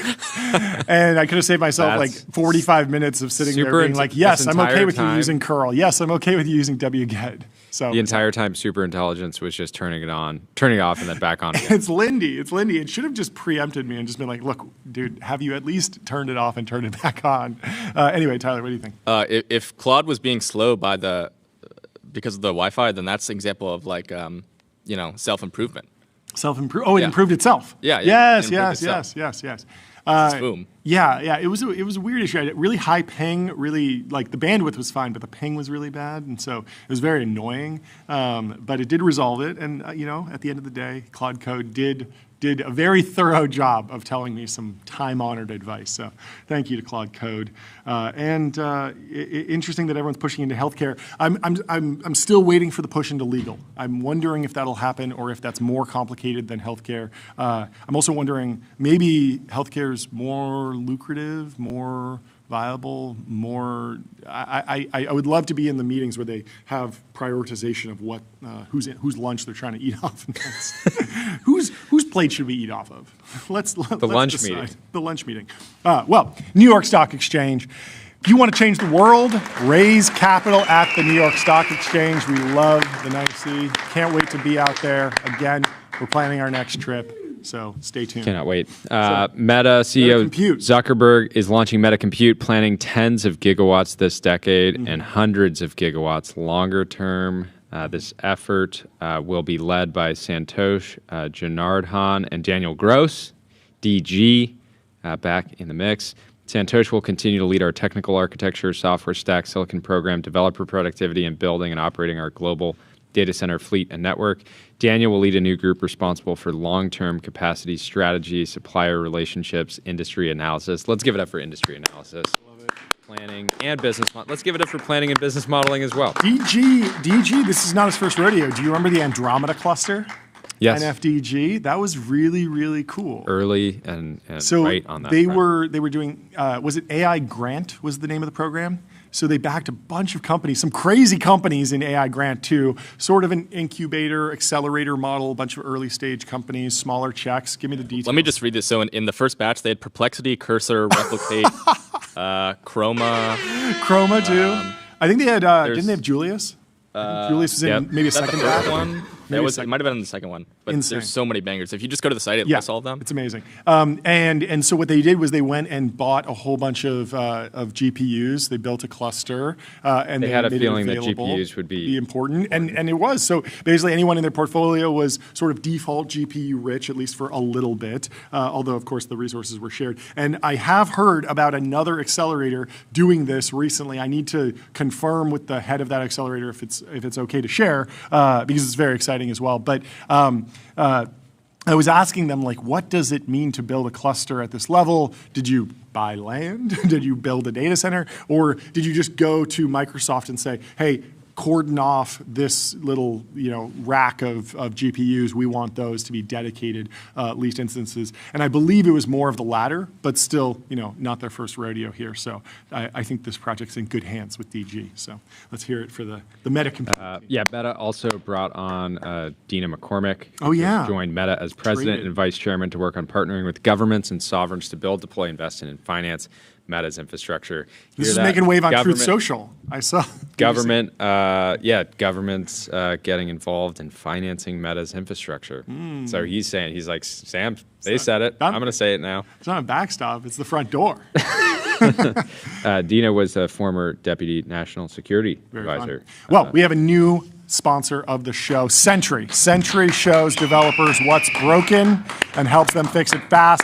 That's why 150,000 organizations use it to keep their apps working. I've used Sentry. I love Sentry. So welcome to them. To have you. NVIDIA is investing $1 billion in an AI drug lab with Eli Lilly over 5 years. This will be very interesting. We're excited for Eli Lilly progress. Drug lab sounds. It's AI Ozempic. It's the two biggest super trends of the last 5 years: weight loss and AI. Could it get any better? Well, now it will. We'll have to dig into more of this partnership. Tom Brady is now the face of the former CEO of X's new company, eMed. That's right. Did you see this? I did. So Tom Brady, if you're not familiar, he was the former face of FTX. That's a rough one. And also, was he actually the face? Player. Because there were a lot of celebrities that partnered with FTX. Larry David was in there. He was part of some of their bigger campaigns. He did a bigger campaign. He did a TV campaign. But again, it's hard if you're a celebrity to. But this is an interesting one because so he's joining as the chief wellness officer of eMed. Yeah. And it's interesting because this kind of just makes him the face of GLP-1s, right? Yeah. Which is kind of a beneficiary, like is beneficial to the entire industry, Sure, right? sure, If you sure. sell GLP-1s, Yeah, you you'll can look be like like, Tom Brady. well, Tom Brady Yeah, is he's down. Yeah. I wonder if he's on them. That'd be interesting. What his Anyways, peptide so regimen is. Maybe he's just super AGI pilled. Maybe Sam said, "Hey, I'm an investor in Anthropic," and he said, "Well, I think Anthropic's going to win. I'm partnering up with you. I don't care about the structure of your hedge fund. I don't care if there's a backdoor out of your trading platform. I'm in on you because of your investing track record." What about that? Yeah. You know, if Anthropic gets out at $1 trillion. There's going to be a debate, at least, about Sam Bankman-Fried's legacy. He, of course, invested, $10 million for 10% He owned of the company or 8%. something? 8% of the company. So that would be maybe like an $80 billion position today, something like that, 50 billion, 10 billion with dilution. I don't know. It was a good investment. Just like getting your business on Gusto is a good investment. The unified platform for payroll, benefits, and HR, built to evolve with modern small and medium-sized businesses. like us. Like us. Paramount Skydance has now initiated what insiders are calling Plan D. They're running out of letters as they look to upend Netflix's winning bid for Warner Brothers Discovery. Hey, maybe the D just stands for Discovery. So, maybe this is actually one of the earlier plans, but Maybe they're saving the best for last. Plan too. W. Never take the L. Skip Plan L, go straight to Plan W, get the W. We're rooting for you, Ellison. It involves banging home to investors the immense amount of regulatory uncertainty involved in the Netflix deal and how that could spell trouble, not just for the transaction, but for Netflix itself. And so if Netflix finds itself in a quagmire trying to acquire Warner Brothers Discovery, that could be bad news. And David Ellison wants to make that clear to all of the shareholders that going with Paramount Skydance might be a little bit less bumpy of a road. We will see. From the photo shoots, seems like they're pretty happy together, but we will see what happens. It will be a proxy fight, and I'm sure we will be following it closely. Some more news from Axios. Bessent told Trump that investigation of Fed chair creates a, quote, mess. So basically last night, Bessent was saying the secretary isn't happy, and someone else said the secretary isn't happy, and he let the president know. That's kind of a white pill, right? Somebody in the admin that seems to have just kind of a steady view on things is pushing back a little bit. Nothing ever happens. Yeah, you need a secretary of nothing. Did anything happen? No. Nothing happens. But Vanta happens, and compliance happens. So get on Vanta. Automate compliance and security. The leading AI trust management platform is, of course, Vanta. There was a massive debate that raged in a Google Doc, which was published on Substack. The battle between Jack Clark, who's at Anthropic, of course, the co-founder of Anthropic, and Dwarkesh Patel. They were going up against Michael Burry, Cassandra Unchained. They had a good discussion, and it's been published free to all on Substack, where you can go and read it. Highlights, Very cool. Tyler? Yeah, I have some highlights. I mean, Please, I take us wouldn't. through it. So one thing, it's not really a debate at all. It's Okay. this discussion. It's like there's a bunch of questions, and they go and they basically. They're just like, AI is amazing. I agree. Yeah, no, it's funny. Like almost all the quotes I pulled were from Burry, because the Dwarkesh and Jack Clark, I just agreed with everything they said. Yeah. So it's like, it's like not that interesting. Like I already know this. Boo. But so Tyler, one get thing, your own opinions, bro. I agree with everything you said. I have no. you're original absolutely thoughts. right. Yeah. So one thing I thought was interesting. Yeah. Jack Clark, he writes, I've been doing research on the cost curves of various things recently, and the examples he gives are dollars of mass to orbit and dollars per watt from solar. Okay. So it's like, Anthropic is looking at space data centers. Sure. Right. Sure. Some other stuff I thought Burry said his one like policy proposal. Oh, so just the fact that Jack Clark is doing that reresearch indicates to you that they might be thinking about orbital data centers in the future. Yeah, I mean, Got cost it. of orbit, Okay. mass to orbit, and Yeah. I don't know what else. Yeah. No, it makes I mean, sense. maybe he's just interested in space. He might just be interested. Yeah. He might just be like, I want to go to the moon. I'm bringing Claude with me. Yeah. Yeah. I don't know. Claude, go to the moon. Don't. The other interesting Burry take was that he thinks that blue collar work might be more susceptible to AI disruption than many people think. He made this point that he's been doing his own plumbing and electrical work. Apparently, I don't know if that's how true that is, but Yeah, he said says- that. Yeah. Can you read it? I have the quote. Yeah, he says, given how much I can now do in electrical work and other areas around the house, just with cloud at my side, I'm not so sure about jobs going away. Yeah. If I'm middle class and am facing an $800 plumber or electrician call, I might just use Claude. Take a picture. I love that I can take a picture and figure everything out I need to do to fix it. So, I mean, that was a big moment for me. Yeah. I forget who was sharing this, but somebody was like, they just took a picture of like the most insane wiring diagram or something. No, it was just a bunch of wires going everywhere, and it just one Take shot a picture of it. your car. It needs engine out service. You're like, where do I screw? I'm doing it myself. Well, we have the perfect guest to talk about AI diffusion and its impact on the job market with economist Tyler Cowen joining in just a minute. First, let me tell you about MongoDB. Choose a database built for flexibility and scale with best-in-class embedding models and re-rankers. MongoDB has what you need to build what's next. And without further ado, we will bring Tyler Cowen in from the Restream waiting room. Tyler, how are you doing? Good to see you. Welcome back. I'm fine. Good to see you. Happy New Congratulations Year. on the Vanity Fair piece. I loved it. Thank you so much. I'm so glad you. that you were able to check that out. It was a lot of fun. Very funny getting dressed up all fancy. When are you going to be in Vanity Fair? They really We're gonna been doing their work. I think I would love Dropping to the see a ball. Vanity Fair photo shoot with you as the subject. I think it would be fantastic. We should make it happen. A style icon, right? Yeah. Yes, definitely. Yes. Well, I mean, they really should do more reflecting on conversations with Tyler. The team's grown a lot. Did you just hit a recent milestone? I saw that there was an event. Can you just get me up to speed on the organization and how long you've been working on the show? Conversations with Tyler is now 10 years. It's a few hundred episodes. Overnight success. And last year we did almost an episode a week. An episode a week. That is fantastic. Well, it's one of my favorite shows. It always has been for, I feel like I might have been a decade-long listener. Maybe not the first year, but I got on early, and I've been very pleased the whole time. But anyway, thank you so much for joining us.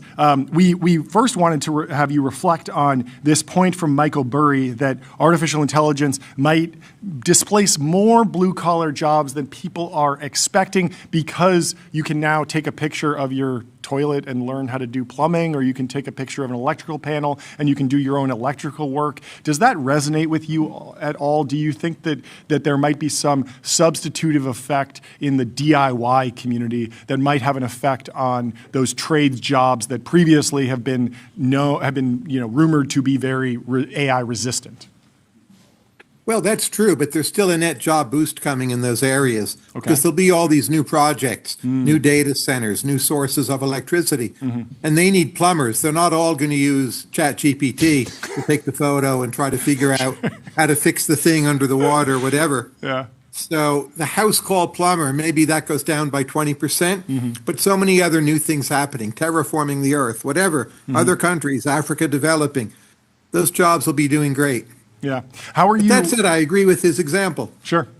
How are you tracking the overall data center boom? There's been this narrative that data centers are the only thing that are propping up the U.S. economy. It feels like we hear about new data center projects every day. The numbers are getting bigger. There's a new zero every time there's a new press release. And at the same time, the overall power generation, the big like U.S. national number is not yet started to move, but it feels like this might be the year where we see more electricity generated in America than before. How are you tracking the overall impact of AI on the broader economy?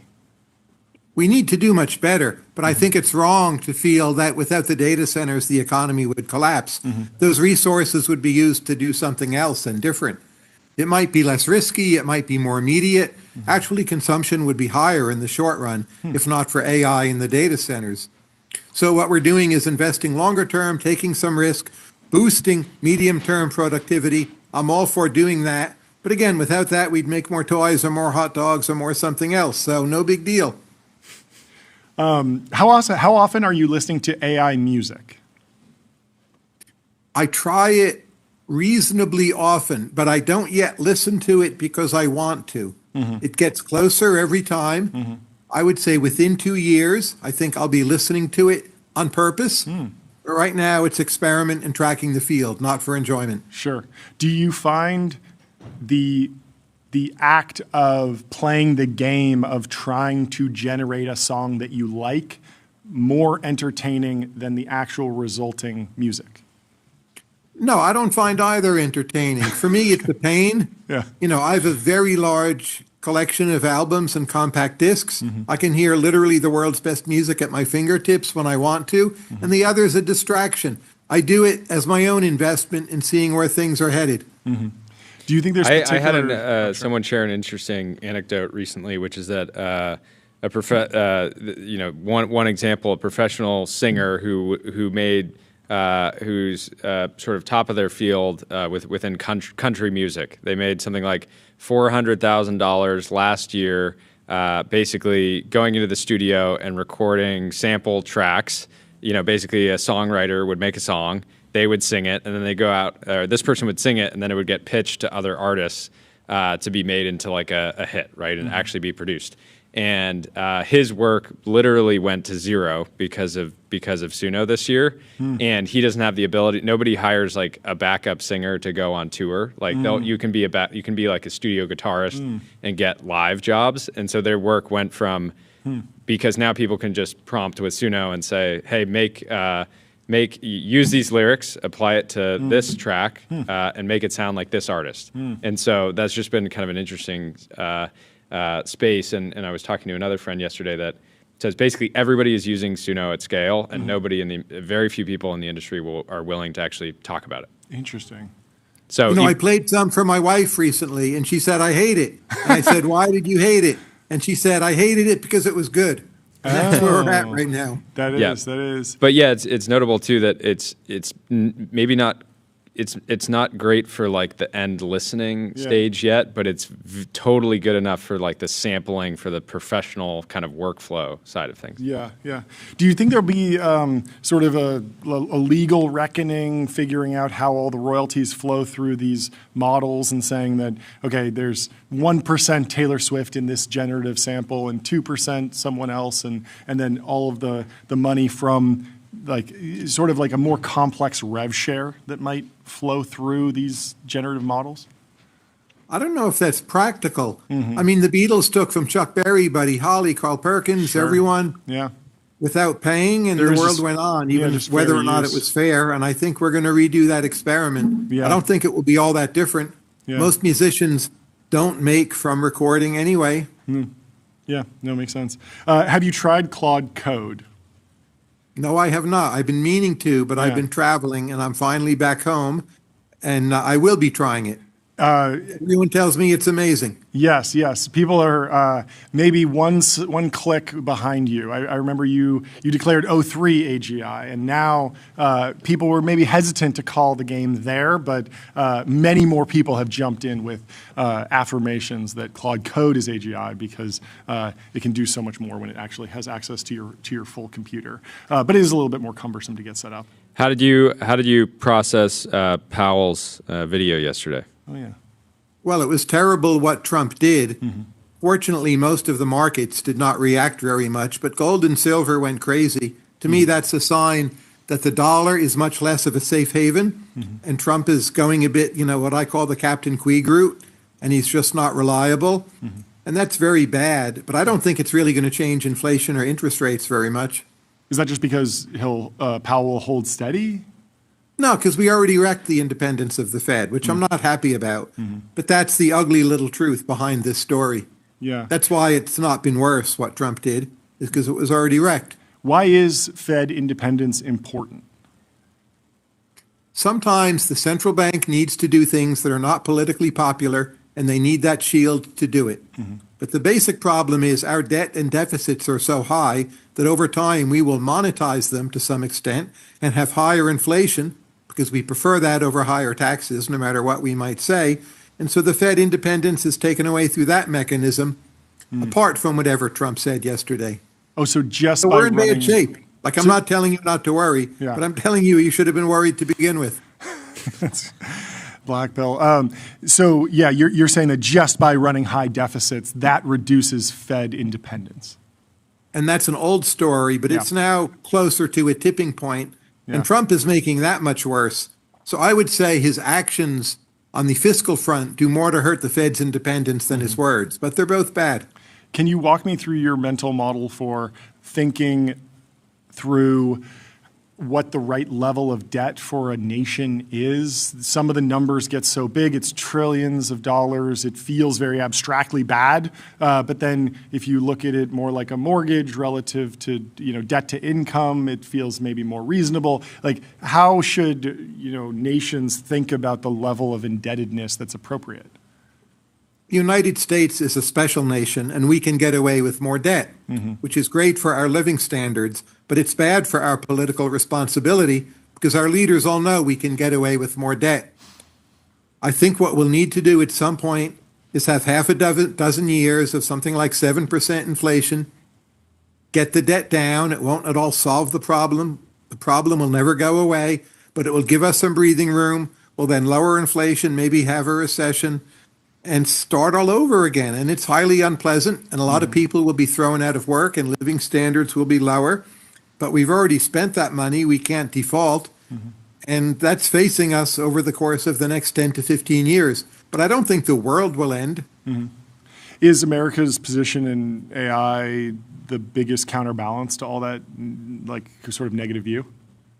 It is. So if AI would help our economy grow 1 percentage point more a year, we could just afford the whole thing and we wouldn't even need to inflate. Yeah. Now, that would not be my best prediction, but it's not impossible that it could happen. And I've been predicting 0.5 percentage point a year, which still puts us right on that border of can we, can't we don't know.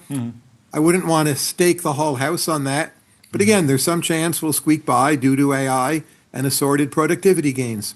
Yeah, but why not 1% growth? Why not 2% growth? These tools, they feel amazing. It feels like... Or triple digit, as Elon alluded to. Sure. But it does, you use these tools and it feels like you're more productive. And there's some studies that say, maybe you you're can a little generate less productive, documents that don't get read. Basically. Is that what's going on? Like what is holding back AI from actually moving the needle on economic growth significantly? Well, first, about half of our economy right now is just totally perpetually sluggish. Look at government, look at most of the nonprofit sector, look at higher education, parts of our healthcare sector. Add that up, you're at 50% of GDP. To some extent, they use AI already, but in pretty trivial ways, like, it saves people some time, they don't work as hard, they take more leisure, they hang out more at the water cooler. That's fine, it's fun, but it's not going to get rid of our debt problem.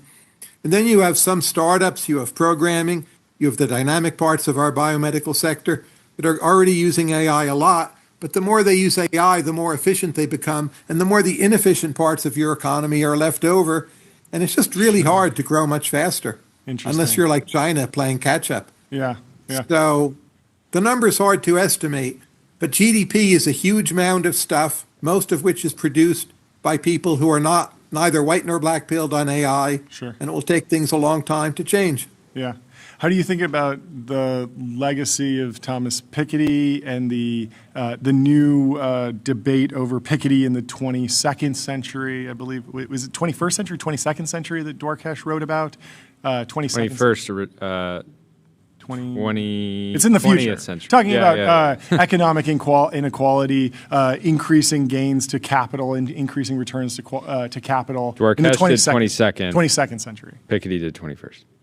He's too focused on the labor share. I think real wages will go up a lot. If real wages go up, workers are happy. They might be upset that Elon or someone else is a trillionaire, but I don't think that will drive our politics. I think if real wages go up, we'll be fine. People will feel good. So my view is very different. Real wages will go up, they'll feel good, but then they'll also be upset that there's now multiple trillionaires walking around. And so won't those emotions actually drive the politics? It feels like they do today. I don't think people are that envious. They're envious about the people they went to high school with, or maybe their brother-in-law. Most people are not that envious about Elon or Bill Gates or whomever else. Yeah. Envy is local for the most part. Yeah, maybe you two envy each other, right? Yeah, maybe. If you envy, the sheik, the richest sheik in Saudi Arabia, I bet you don't even think about him that much. He does have a great Or if car you do, collection. you think about his role in the AI world, which is fine. Totally. But you're not upset that he gets however much hummus and you have less hummus than he does. It's all about the hummus. I was doing a thought experiment. Don't you think envy is a factor in the current wealth tax sort of discourse? I think California is a crazy state, but I think it's just more a money grab than envy. And I think there's a very good chance they ruin the greatest engine of wealth creation, maybe in human history. So I hope it fails, and soon. Even the risk of it, as you know, is inducing many people to leave or get ready to leave. Yeah. What's the retrospective view on the Laffer curve in light of what's happening in California today? Well, at some tax rate, the Laffer curve is true. We're not usually in that range, but California is playing with fire and experimenting with that range. So I dearly hope they don't do it for their own sake. It'd be great for Austin, great for Miami, maybe good for New York. Yeah, interesting. New York has its own problem. Yeah. What's your personal investing strategy? Buy and hold. Focus on other things. Investing doesn't but make you happy. buy what? Because if you buy individual Diversif- names, it can end up being wildly distracting, and then you can't focus on the other things that are maybe more productive. Diversified portfolio. I've thought now of buying some more gold just as a hedge. It's not that I think it will do well, but I see higher risk. And Bitcoin's not really a hedge, so maybe gold and silver. Again, I'm not saying it will make you rich. I'm just saying if everything else falls apart, you'll have something. Yeah. Have you pushed any AI labs to develop taste or smell technology to help with the judging of food? It feels like culinary aspects are particularly AI durable or resistant. But I don't know if that's something that can be overcome with better technology. Maybe it's cheaper for now just to use humans and have the AI record what the humans say and judge the food that way. That seems to work well. Like judging food is not hard. It's one of the easiest problems for humans to solve. And humans will do it basically for free. How many food bloggers get paid? Well, they might get some free meals, whatever. Sure. But so many people do it for free. I just wouldn't put AI money into that for a long time. I'd work on almost every other problem first. You know, Mercor, they wanted to hire some basketball analysts to make basketball commentary better by AI. I'd rather do that than food. It's harder. Sure. That's very funny. What about this call for new aesthetics? What do you believe that we're in some sort of local minima for the development of new aesthetics? Like, do you attribute this to just broad stagnation? What are the key sources that led us to this point where it feels like aesthetically we're stunted? I think poor taste is a big problem around the world, but especially in America. You look at the older parts of San Francisco, the Victorian homes, they're beautiful. You look at the new buildings, I like some of them, but a lot of them are just awful. Or you look at parking structures, or you look at a new bank branch that goes up somewhere. Awful, awful, awful. Are we really so poor a society that we cannot afford to invest in more beauty? So Patrick and I are trying to get people to think more systematically. What can we do to try to make much more of our world just plain, flat, outright lovely? It absolutely can be done. Is there an element of the financialization or I don't know, like multi-party, like multi-pronged stakeholders that go into the development of a campus or a building now that maybe didn't exist 100 years ago, where one person could just decide that they have some crazy vision for a building and they go and build Hearst Castle and it kind of destroys them over their life. But it's a singular decision. And now a company that builds a property or something, it doesn't have, there's not a single person that can be maybe authoritarian about the decision and the taste. Even if they have the taste, they get overruled by a committee of investors and stakeholders that all kind of put the kibosh on whatever they want to do. That's one problem, and there are too many veto points. But if you go back earlier in time to the 1920s, say, you look at a neighborhood like Shaker Heights near Cleveland, where the homes are being built by different families for the most part. They're still far more beautiful than homes being built today. So I don't think that's the sole main root of the issue. I think just bad taste is. Do you think there's a technology angle where it feels like in the modern era, a lot of young people lament high housing prices, but when I look at their choices, they'll often choose to live in a small studio apartment in a very dense city to be around other people. And when they go to their apartment, it is small. They don't have a library, but they have a Kindle. And they don't have a room to dance or something, but they have a TV where they can watch dancing. And they don't need a movie theater because they just have their phone to watch a show on or something like that. And so the number of places, if you were rich, a century ago, you needed a lot of spaces to do different activities. Now every activity can happen on the couch with a TV. Do you think that there's some effect How Black there? Mirror of you, John? I don't know. Well, if you do all that and you live in the West Village, you're surrounded by beautiful buildings. Sure. I'd like there to be more places in the country where you have that choice to be surrounded by beauty, that you don't just have to be all scrunched in, that you can have reasonable living space and afford it, and what's around you looks nice.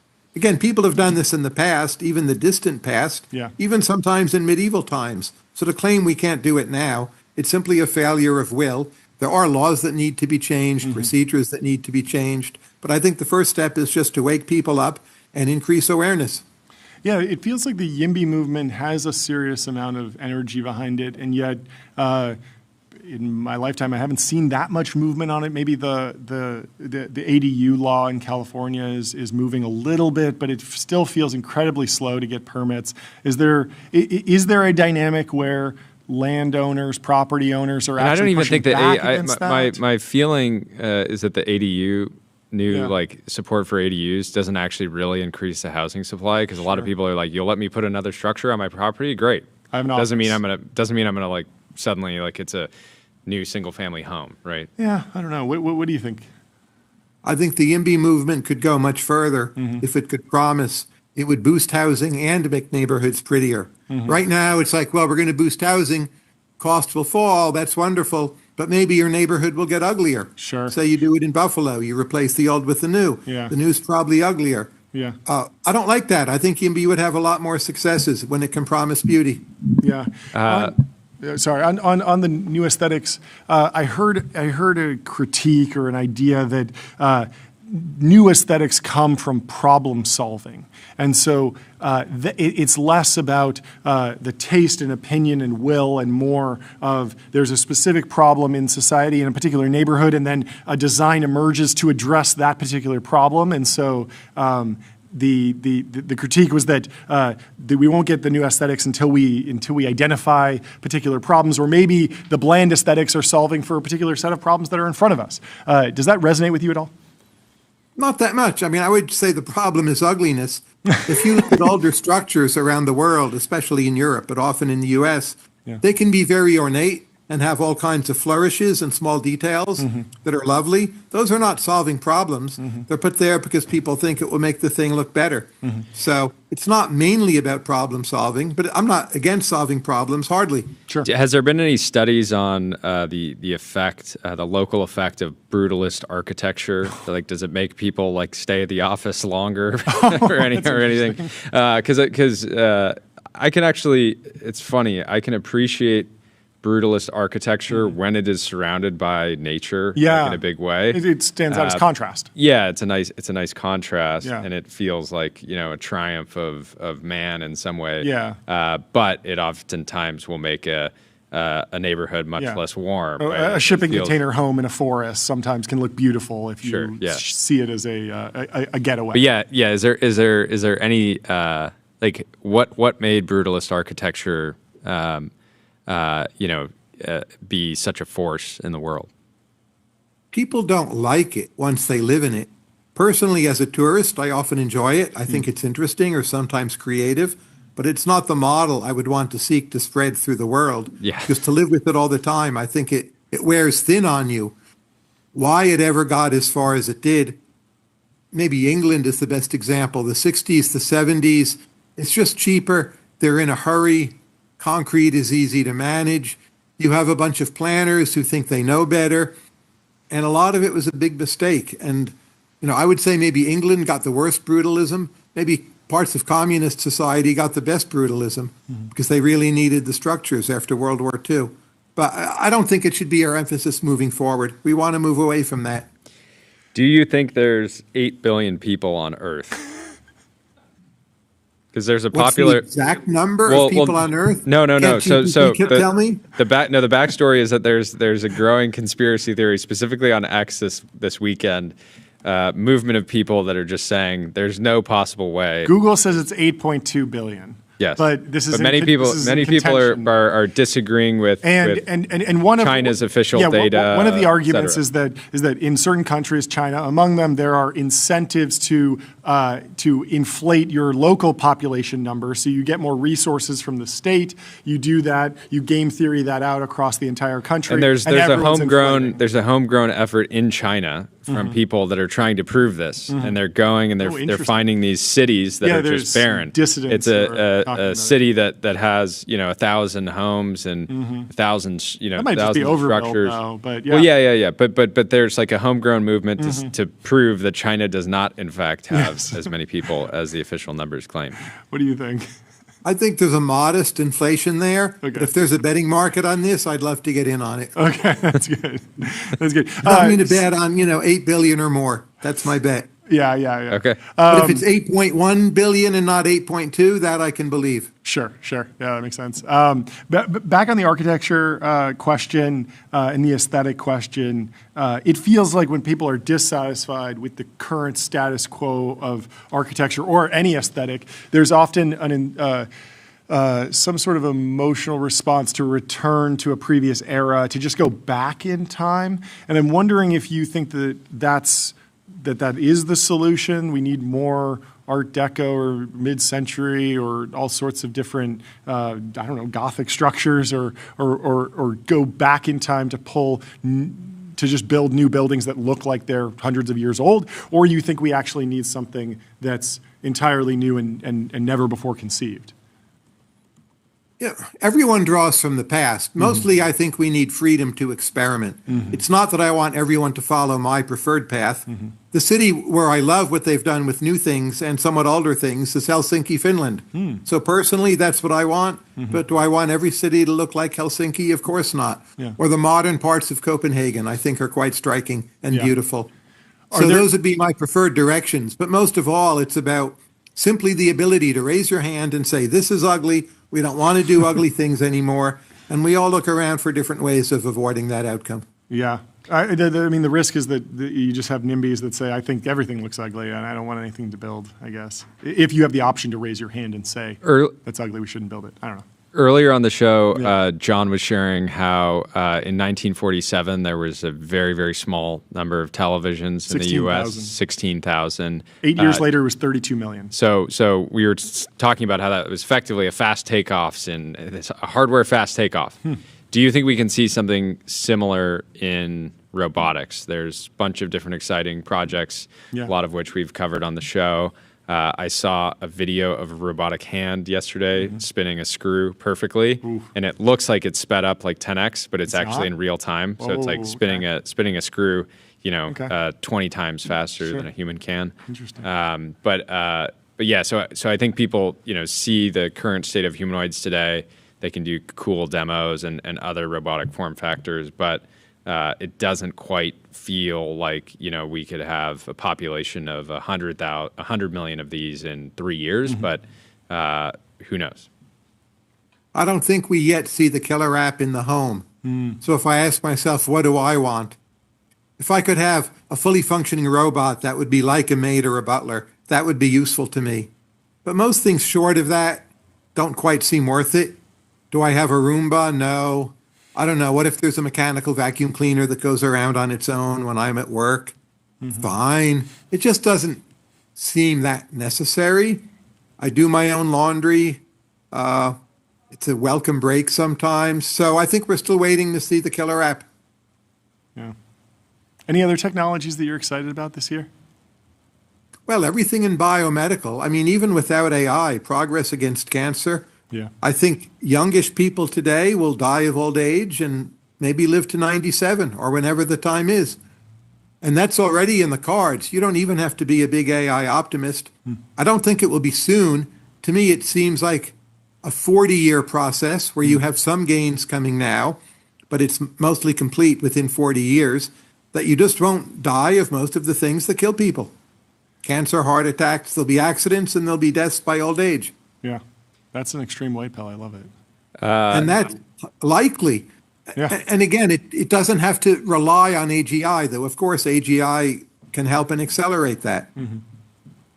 How do you think about your information diet, your information consumption? It's obviously AI augmented, but I imagine you don't start the day with the prompt to an LLM, and maybe the LLM prompts come in once you've explored or read some source text and want more context. Is that how you're using them? Oh, you imagine wrong. Ooh. I wake up in the morning. I had questions when I was lying in bed, Okay. questions when I was falling asleep. Okay. And to ask an LLM something can easily happen in the first 10 minutes. Okay. Because Hello, I've been world. thinking and wondering, Yeah. and I don't get up just to ask the LLM, but once I'm up, it's like, hey, I'm here. Why not? Yeah. And if the question takes a while to answer, then I scroll through Twitter, email, whatever. Sure. It's perfect. You want to set your queries in motion early in the day. Yeah, I actually do find that often I'll kick off a deep research report before bed because I know it's cooking for me when I wake up. I love that. That's actually a great workflow.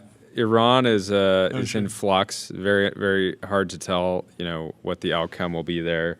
But if you have a free Iran, how should people be thinking about how that would impact world markets? I think it's unrealistic to expect a free Iran. I would like to see a stable Iran, which has been rare in world history, though Iranians are often very successful. There are so many ethnic groups in the territory, and they have expanded or contracted so many times.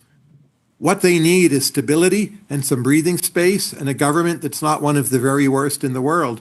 And I think the chances of getting that now are pretty high, maybe 50%.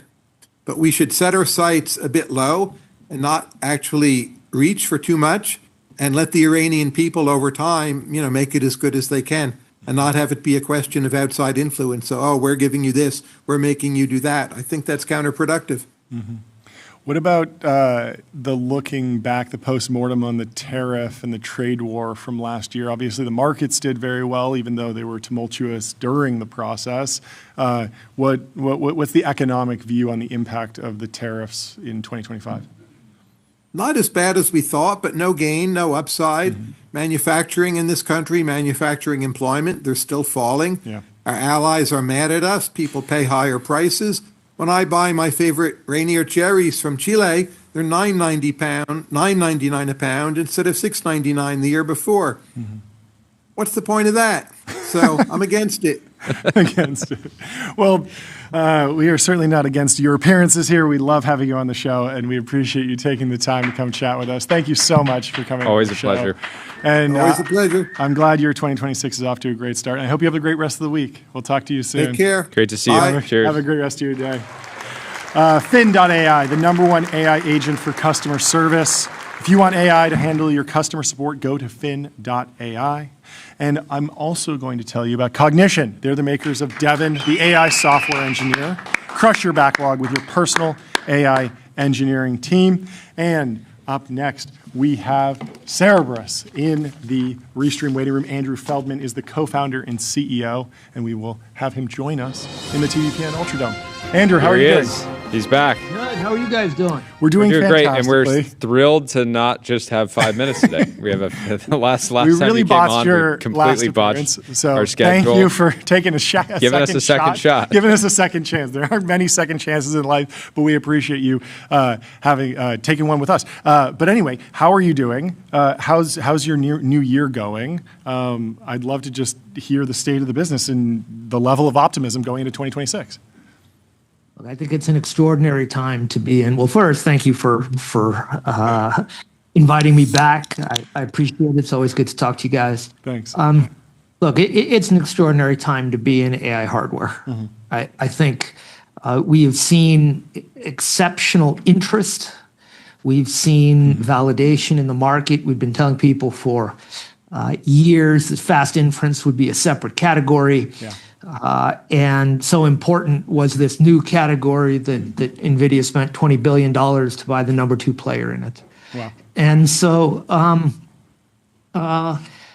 what an exciting time Yeah. to see. I mean, you were just talking about the guys at Cognition, Yeah. big customer bars, and what, Yeah. what a great product, blisteringly fast, smart as can be, great coding tools. It is what we're seeing. Maybe a way to think about it is this: is that we had a GPT moment in 2023, Yeah. where people first realized that AI was interesting, and in the second half of 25, people demonstrated it was useful. Yeah. Right? And that is exploding. They're finding different uses for it. These aren't demos, these are production use cases, and they're demanding vast amounts of AI compute Yeah. underneath that. Yeah, the fast inference thing is so, it's so obvious that it's become a meme. I'm sure you've seen these where people will be, joking about, well, I'm coding, and while I wait for my coding agent to come back to me, I open TikTok and I scroll vertical videos. And so I saw one guy made a script that as soon as he sends his prompt, it automatically opens them, and then it closes them as soon as it responds, so that he doesn't get sucked into a rabbit hole. But it's like, it's brain rot, but it exposes a real behavior, which is that there's a lot of waiting involved in programming these days. How cool is it that other people are making TikTok videos about your value proposition? Yeah, exactly. It's like how royal cool, flush. how often does that happen? That Never. An entire ecosystem's Yeah. creativity Yeah. is being brought to bear Yeah. on how shitty the competition is to Yeah. use. Yeah. And what a cool thing. Yeah. And Since we have more time, I'd love to go back and actually get more of your full story, more of the story of the company, and sort of take us back in time to the initial idea, the first things that you did, all of that. So if you could sort of reintroduce yourself and the company, I think that would be a really good level-setting experience. great. I'm Andrew. I'm one of the founders, and with Sean and JP, Michael, and Gary, we founded Cerebrus in early 2016. What we saw on the horizon then was the rise of AI. There's still going to be some soundboard here. The overnight success is real. The overnight success. It really has been, right? I mean, people were skeptical at various amounts of times, and I think people are finally getting it now. Yeah, I think that when you build real things, Yeah. right, you don't get the same sort of rate of growth that you have in a viral software, right? I mean, when you actually build physical things, there's components, there's factory, there's real manufacturing work that needs to happen. And especially when you do deep tech. And what we set out to do, what we saw on the horizon, was a new workload. That AI wasn't the same. It presented fundamentally different challenges to the computer. And that if we were able to build a new design, we would not be a little bit faster, not 1 or 2 or 3 or 5 times faster, that we could get to 10, 20, 30, 50x faster on this work. And the way to do it was to solve a problem that had been unsolved in the computer industry for 75 years. And that was how to build a really big chip. Most chips are the size of postage stamps. And our chip is the size of a dinner plate, right? It's so good. Yeah. And so now it took an enormous amount of work to build. Yeah, walk me through exactly, like you incorporate the company, and then you're doing design, and you're calling a manufacturer and saying, I got this crazy idea, and then I imagine like years go by until the first one comes off the line, you can actually test it. Like, what were those early days like? They were unbelievably challenging. I think when you do when you do really hard work, your first one is like that first pancake. It's sort of messed up. Make the first pancake, and the pan isn't hot enough, and the pancake is all nasty, and it's like that. And we had an idea that we could solve this class of problems that had broken every other effort to build a big chip. And we spoke to backers that had vision and believed in us. And we put together one of the truly world-class chip teams in the industry. There are only about half a dozen world-class chip teams, and we have one of them. And then we laid out a plan, and we flew out to TSMC and said, we think we can do something with your process that nobody else has ever been able to do. And they listened, and to their enormous credit, they listened and said, shit, that's a good idea. And in the meeting, they greenlit it. That's amazing. It was amazing. What was It was their amazing. what risks were they identifying? What was their pushback? I mean, even if they say, "Yeah, we'll take your money and we'll build this thing," what are they cautioning you about at that moment? Well, also, I feel like if you're a founder, you get a lot of no's. Sometimes it's with customers, sometimes it's with investors or talent. But if you're building a chip and TSMC says no, like do you just go back to the drawing board? Like you got to give them that carries like quite a bit more weight than just an investor saying I'm gonna pass on this. I mean, there's TSMC is the best in the business, and so we heard no's when you're interested in pioneering work, when you're interested in fearless engineering, you're going to hear no a lot because everybody's afraid of the problem that you're trying to attack. And when everybody's failed at a problem, then those who are medium, who lack vision, are always like, it'll never work, it can't be done, others failed. Yeah. And it takes a special type of person to say, well, just because others fail doesn't mean we need to fail. The world has changed, the tools are better, we have better insight, we can use architectural techniques to avoid some of the things that broke previous efforts. And so what we did is we went out, we studied the previous failures. And we came to believe that we could work around everything that had broken previous efforts. And we brought this back to our investors, and they're like, wow, this could be really big. And we tuned it, we flew out to TSMC, and they agreed.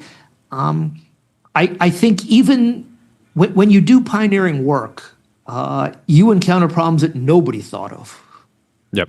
Right. I like to tell the story that, I mean, imagine before Everest was summited, you get to base camp and there's a team there having tea that just failed to summit.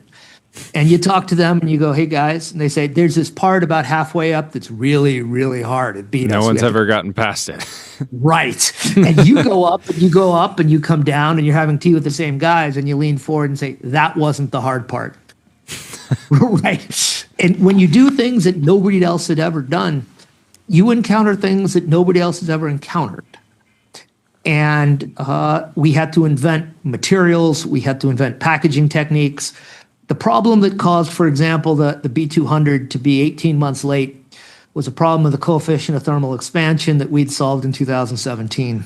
We saw it, we knew it was coming for them, and we'd solved it. The problem that caused the Dojo project at Tesla to fail, we'd predicted, we'd solved it in 2018. We had already encountered these problems, we'd found ways around them, and what fun is it to be an engineer if you're doing the same stuff everybody else has done already? I mean, it's only fun when you're doing things. What were the early kind of key customers that, because it's great if you can have a partner like TSMC that says, hey, you guys are onto something. Yeah. We want to be a part of this. 2016, there's no LLMs, right? So there are no LLMs who's yet. doing AI that might be a potential customer? That's right. So early customers included, a visionary group at GlaxoSmithKline, not who you think of as likely to bet on us. Yeah. Truly visionary group and one of the, I think, truly great minds in the application of AI to pharma is a guy named Kim Branson, who runs AI for them. The military and the national labs, they were accustomed to understanding what could be done with blisteringly fast hardware. Interesting. And so our serial number 01 went to Argonne National Labs, part of the DOE infrastructure, and we have projects today with Argonne and with Sandia and the I guess Department of War, it's now called, that measure in the hundreds of millions of dollars. Mm-hmm.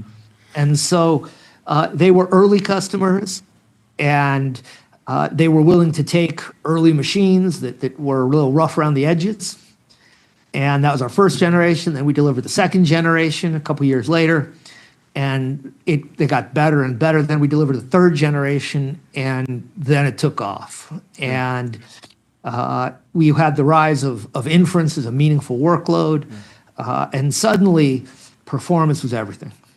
Talk about that early critique that I heard, that part of what was going to be difficult about this was the fact that when you're operating on the wafer scale, if there's one defect, you throw the whole chip out, as opposed to with smaller chips. If there's a defect over here, well, I still get 80% of the chips. No, that was the received wisdom. The received wisdom.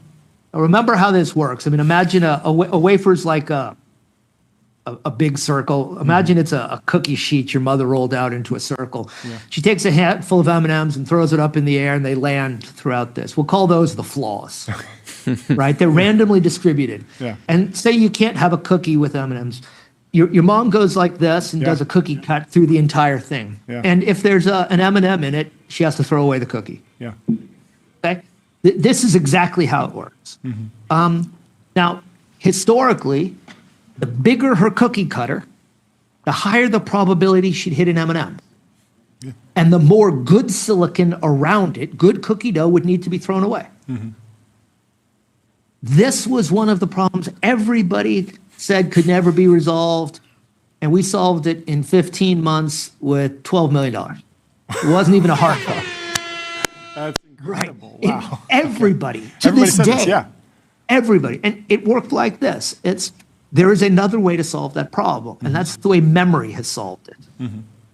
Memory has lots of identical tiles. They're called bit cells. And in the array of bit cells on a chip, they have redundant rows and columns. And if there's a flaw, they map it out and use one of the redundant ones. Interesting. And that's it. Yeah. They're built to withstand flaws, not avoid them. Oh, okay. And so we looked at memory and said, nobody's ever done this in compute, but if we built a computer architecture with 1 million identical tiles, and we took 5% of them and we held them aside for redundancy, we could withstand almost all failure patterns. And so we thought about the problem differently. Yeah. And it was top of everybody's mind. They've just been taught that big chips have lower yield. They don't really understand the alternatives. In the same way, when Google first built their big data centers, they said, we don't want servers that are redundant. If they fail, we'll route around them. We don't want to pay the extra cost of making them high reliability. If they fail, we'll shut them down, we'll get new ones. We'll route around it. So does that mean that from chip to chip, there might be a slight difference in the number of flops or power that can come out of the chip? Is that like a real thing? Not that it matters practically, but I'm just wondering. We had to invent a way to communicate across that little bit of cookie dough between the two cookie cuts that your mother makes, right? She puts the cookie here, and she puts the cookie cutter here for her Christmas cookie, and there's a tiny little bit of dough. Yeah. Right? And usually what she does is she lifts all that bit of dough up and rolls it and makes some more cookies later. Yeah. But in the chip world, that's called the scribe line. Okay. And they run a laser across it, and that's how they dice the chips. That's how they cut them. Yeah. They obliterate that tiny little bit of distance. We had to invent a technique to run communication across those. And we had to use the tools that were already being operated at TSMC. Yeah. And so, we benefited from the fact that we had this extraordinary chip expertise, not just how to write logic to make the chip work, but the back-end design, what we call the physical design and timing. We knew EDA tools, and we knew manufacturing of chips. And so we were able to think very differently than most companies. How does intellectual property play into this category? In so many tech startups, they say, don't worry about patents, worry about your network effect. This feels very different What's your IP strategy broadly? Deep technology companies have to worry about technology. Yeah. Viral Statement of the century. You've been talking to SaaS guys a lot, right? They worry about virality, Yeah. and they worry about network effects. We worry about the fact that we can build things nobody else can build. Yeah. And that is a combination of protecting your IP with patents, with trade secrets, with segmenting your manufacturing so your manufacturers can't see Oh, interesting. the interaction between steps. It's Yeah. using all the tools and all the wisdom in your in your toolbox to defend your invention. And sometimes patenting is not the right. When Yeah. you patent, you have to disclose, Yeah. right? And if you have to disclose something that is then very difficult to tell if somebody else used, you might want to think about not patenting it. Yeah. Trade And secret. so generally you want to patent things that you can then measure if someone stole. And so we have a very aggressive patent strategy, but we also have a very aggressive trade secret strategy and a collection of other tools that we use to defend our inventions. Talk to me about space data centers. It seems like if it does work, if the heating question is solved, you probably don't want a server rack with a ton of chips in space. That seems like more to manage, more networking. Wafer scale compute in space could be a logical extension of that. Are you excited about that? Have you dug into it? Has it been something that's been on your roadmap Actually, I from was day one? digging into it this weekend with some friends. I think the following. I think one of the real weaknesses of today's GPUs is by being little tiny chips, it has put a lot of pressure on how you tie them together, right? And this is why NVIDIA bought Mellanox. Yeah. Why did it make sense? Because they knew that the individual chip would be far less powerful than a collection of chips. And if you're going to bring a collection of chips to a problem, you have to tie them together. Now, that problem is made more complicated in space, right? Yeah. You would like bigger blocks up in space. I think there are a lot of hard problems yet to be solved with data centers in space. I think we ought to be working on them, but I don't think it's something that you're going to see in production in the 3 to 5 year time frame. Sure. What about on the topic of cooling? We were just talking to Jeremy from SemiAnalysis about how Meta changed their data center design from this H structure that was air cooled, very efficient. It took them 2 years. They couldn't do water cooling. Now they're doing water cooling in their new data centers, the tents. What have you learned about various ways to cool? What's special about your product specifically with regard to cooling and energy Right. So management? look, this is not a complicated problem. I love it. I'm in sure. New Yeah, England- you want to No, employ no. me? You want me to handle it? It's not Buffalo- complicated, no, right? I got it. I can do it. In Buffalo, Yeah. at a Bills game, there are Yeah. always 3 idiots who have their shirt off, right? It's 10 below, Okay. and they've got their shirt off. Yeah. And, right, they've been drinking hard, but they're not dead. Yeah. Why aren't they dead? Because if you're in the water and the water's 45 degrees and you're there for 8 minutes, you're dead. Why is that? It's because water's really good at sucking heat off off heat sources. Yeah. Right? We say in the technology, the thermal density of water is really high. It rips heat off you. Whereas the air doesn't do that. So they can stand there with their shirt off and not be dead. It's the exact same thing when you're cooling a chip. That water has an ability to pull heat off a heat source that is vastly better than air. So you have 2 choices. You can blow cold air over your chip, and you don't get the same cooling effect as if you ran cold water against the back of your chip or against the back of a cold plate. And so it is more efficient by an order of magnitude to use liquid, water in particular is great and low cost, to pull heat off the back of chips. And we were among the first to do it. Google started doing it with their TPUs in 2017. It had been done previously in the supercompute world exclusively.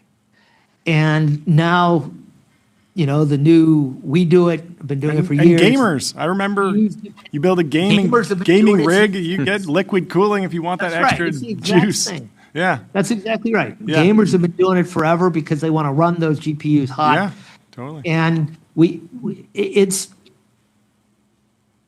Facebook was, they learned a lesson and they jumped on it. Well, they were optimizing for one thing, which was this That's energy coefficient, and now they're optimizing for speed and new scale, and so they have a different set of exactly optimization parameters, and they adjusted their strategy. What else in the supply chain have you had to find partners for or develop in-house? I know you have experience actually building servers, but how much else changes when I'm racking your product versus an NVIDIA product from the energy that's outside to the land to the building to we talked about the cooling. What else is different? How do you solve those to actually stand up whole data centers?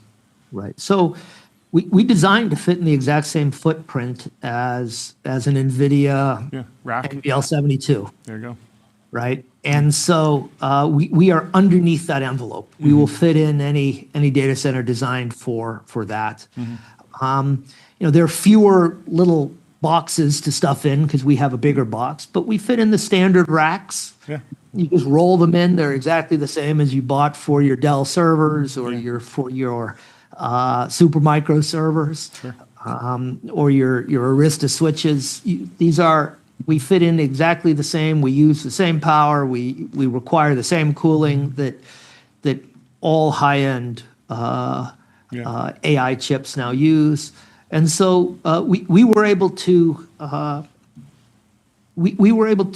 sort of fit in the envelope that they carved out to make it really easy for data center operators and owners to roll us in.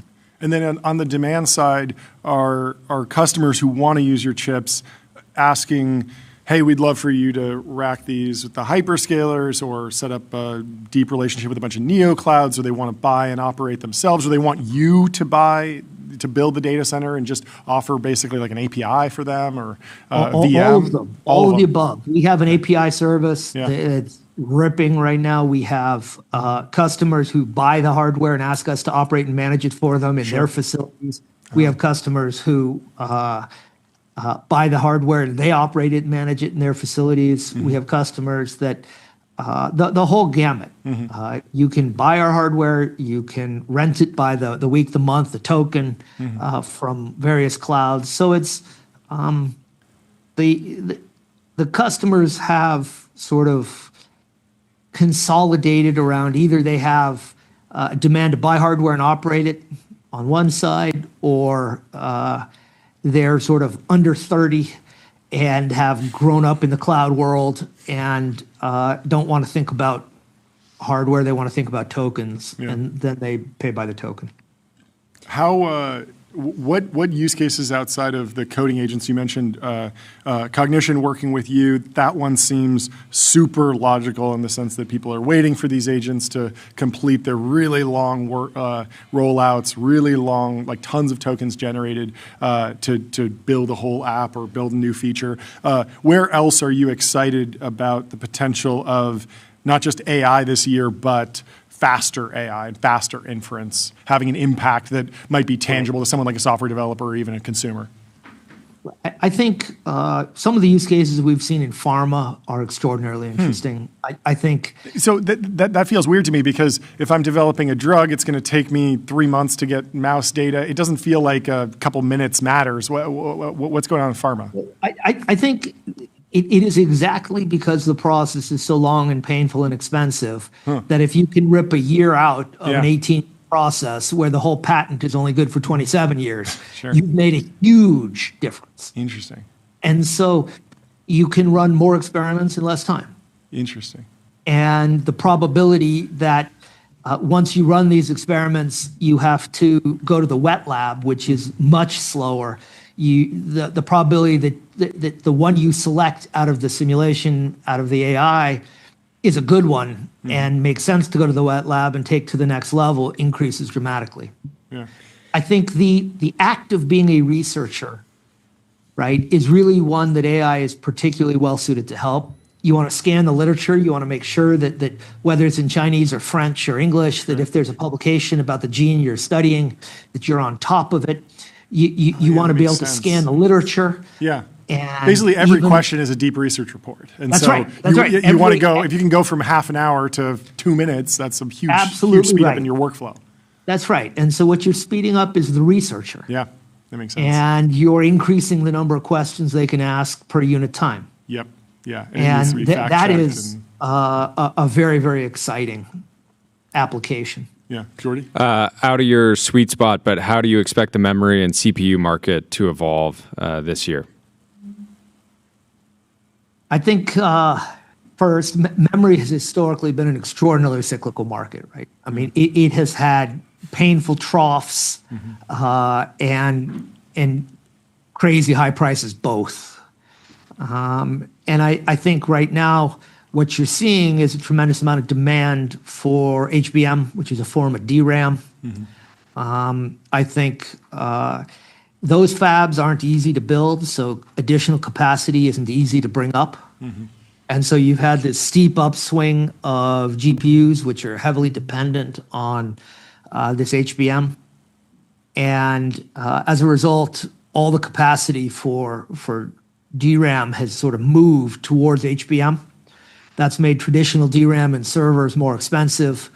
When it gets more expensive, the hyperscalers panic, or panic may be the wrong word, but their response is to place orders for the full year, which causes the Dell and the server builds to go, holy crap, I need to buy more, right? And you just watch this sort of crescendo of price exploding, right? You just see this huge movement in prices as everybody worries that they're not going to get it, so they place all their orders for next year early. So it looks like the year is going to be way bigger than it actually is going to be, and that's what's happening right now. How are you thinking about the financial management of the business? You raised the 1.1 billion Series G last year. Are you thinking of building the company for a really long time in the private markets, taking it public? Thank you for the sound. That's perfect. Yeah, we need that's what hit the gong again. hit the gong properly. There you go. I appreciate it. But where do you see the company going? How do you want to operate? What makes sense in 2026? Yeah, unlike some of our competitors, we sought to run a business that could be measured on traditional financial metrics. Right? We like. I love just taking shots on the way into that answer. Look, I mean, I think we do. We seek to run a business that people can look at and understand. And you know, our gross margins we're better than all our startup competitors. We're growing faster and we're bigger, and so I think that's really. Let's go. Give him the foghorn. You guys got to tell me, like in a pre-briefing, what the various sounds mean, so I know when they're all positive. This is the heavy tanker ship. You'll know if it's the wah wah. All right, the heavy tanker ship is backing up the truck for big business. We love it. I think we raised the money because we had a ton of opportunity to continue to invest in the business to produce extraordinary growth. I mean, that's the right reason to raise money, right? You raise money because the opportunities in front of you are large and many, and maybe have a time element to them. So attacking them quickly is of value. And so that's why everybody. I mean, if you go out and raise money from other people, that's why you should do it. Is because your opportunity set is ripe for pursuit. And so that's what we did. I think we will deploy it in expanding manufacturing, which is a real value in the acquisition of additional data center capacity, a collection of other things, expansion internationally. These are all things that the business is asking for right now.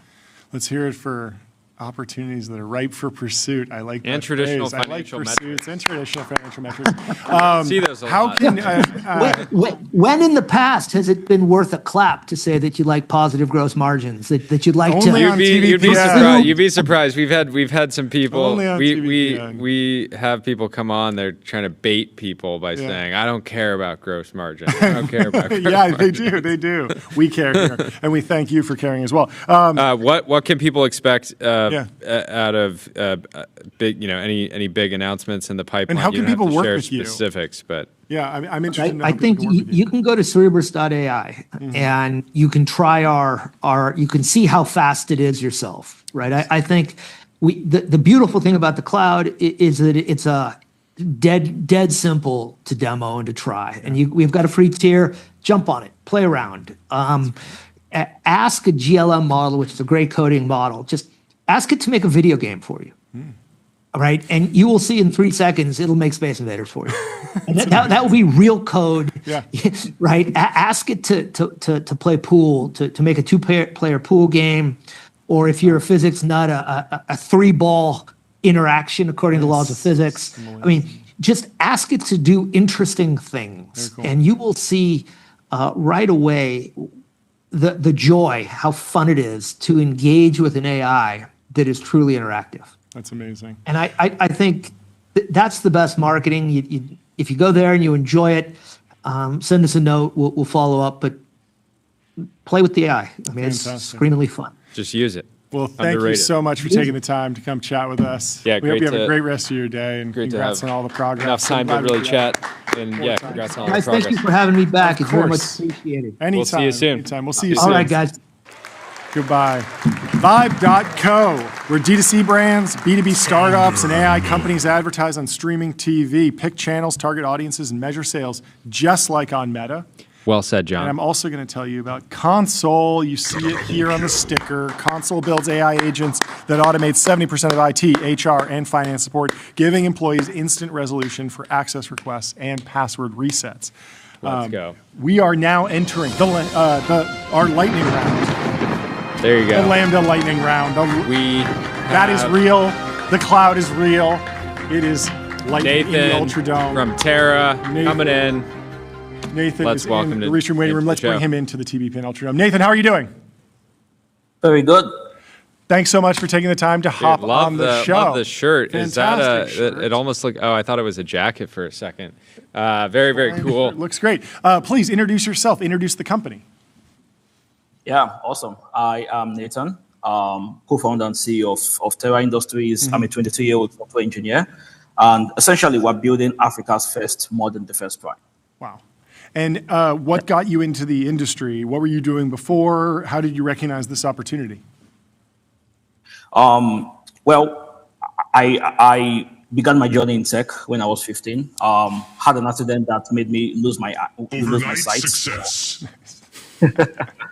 And at some point during the pandemic, I was 17 at this time. I went on to launch my first, startup that was solving like the education crisis, especially in emerging markets. And that allowed me to understand that basically, if we truly want to help industrialize the continent, if we truly want to help push Africa towards like a massive industrial growth, we have to solve much more foundational infrastructural problems. And I started to think around, what is the single problem that we could solve today that could basically cut across every industry, and that's what that common denominator was security. So sometime in 2024, I and my co-founder Maxwell Maduka, we decided that we want to start Terra Industries to essentially give Africa the technological edge needed to defend itself, its resources, and its critical infrastructure. Sure. How are you thinking about the first products? There's a lot of defense technology companies that focus on drones or maritime or ground autonomy. There's a whole bunch of different products. I imagine you want to build them all eventually, but do you have a foothold that you want to dominate in first? Yeah, so for us, we're thinking quite multi-domain. The question for us is how can you protect this critical assets from all sorts of threats. And right now, these evolving threats are coming from the air, from land, and from sea.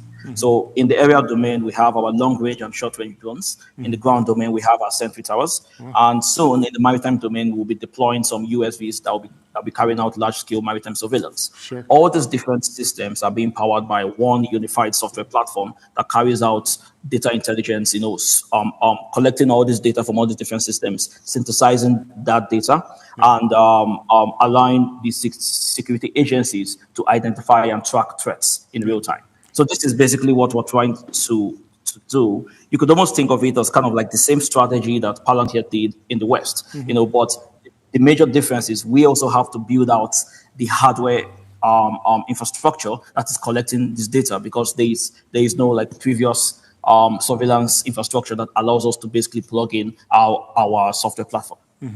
How does the procurement process work in Nigeria? How is there a program of record concept? Are there grants for smaller projects? What's the go-to-market? You guys already What's the have a couple $1 million in revenue. It sounds like that's growing quickly. How did that come together?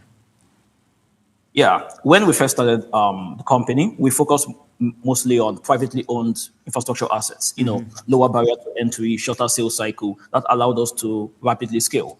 Sure. Mostly owned by like corporations and billionaires.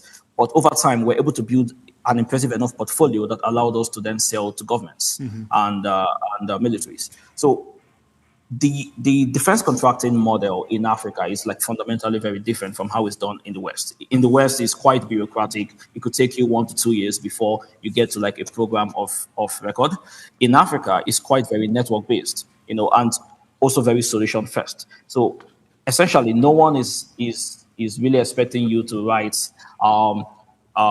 dozens of proposals and come to office and present them like PowerPoints. They're expecting you already have a solution to their problem. Sure. So in a very funny way, the Andrew approach of like taking R&D head on and having the actual products to then go carry out live demos on the field works perfectly for the model of defense contracting on the continent. And that has allowed us to scale very rapidly. And that is something that most Western companies don't understand. Both Western, Chinese, they come here with papers. And they end up, wasting a lot of time and not really being very productive. Yeah. Do you guys have a dual use opportunity? I can imagine people that have various assets on the continent. That could be oil and gas. They want to, I can imagine maybe your sentry towers are applicable, drones, et cetera. Even for non-kinetic solutions, just surveillance from a security standpoint. What kind of opportunities are you guys pursuing there? Yeah, we don't do kinetic at all. So we are entirely focused on building surveillance. Sure. Because, essentially the Nigerian army today has enough firepower to, basically destroy any terrorist group in West Africa. Wow. The problem with insecurity in Africa today is not the lack of firepower, it's the lack of intelligence, the lack of visibility. Understanding where these attacks are coming from, how it's being perpetrated, looking at previous attacks to sort of like part out a pattern recognition that can help you predict future attacks. This is the major issue. So what Terra is trying to do is build that intelligence and surveillance layer across the continent, not necessarily, building kinetics. We don't ever intend to get into kinetics. I think it's the sort of struggle and war that African governments are fighting against terror does not require us getting into kinetics. What they really just need is visibility. And that kind of takes me into like my second point of like data sovereignty. Because today when we announced the round, there was a lot of, viral tweets of how Palantir is now in Africa. We are sellouts and stuff like that. So I want to just make it very clear, this is an investment from, yes, a Palantir co-founder and several other VCs, but this is a technology that is entirely owned by Nigerians, is built by us, is managed by us, is operated by us. We have no direct relationship with Palantir. Sure. We don't share any data with Palantir. So that's just something to just make very clear. No, that's a good point to make.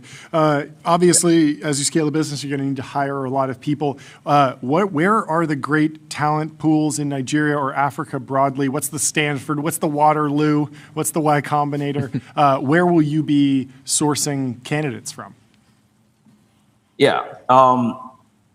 First off, Nigerians are some of the smartest people you could ever meet. Very underrated talent base. Yeah. There's already a lot of like software talent on the continent, mostly because of that fintech boom of the M-Pesa.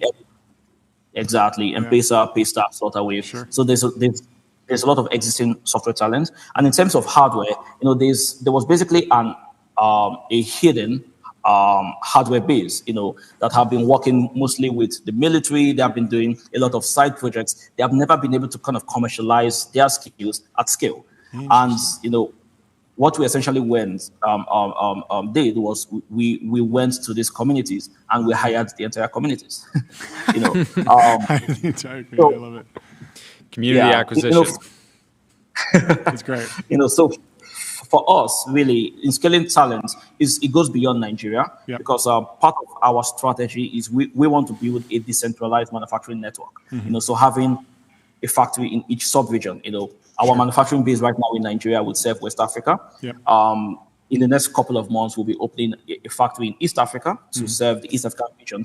And the reason that we're doing this is, first of all, it's much easier in terms of supply chain and logistical networks. But second, the threats that are being faced in each of these regions are actually quite different. In West Africa, you have threats mostly in like the Saharan, very hot climates, very desert climates.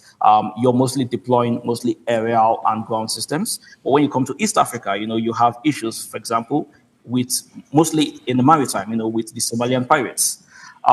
Where you would mostly have to deploy, maritime systems. So you can't essentially have one centralized factory building for the continent.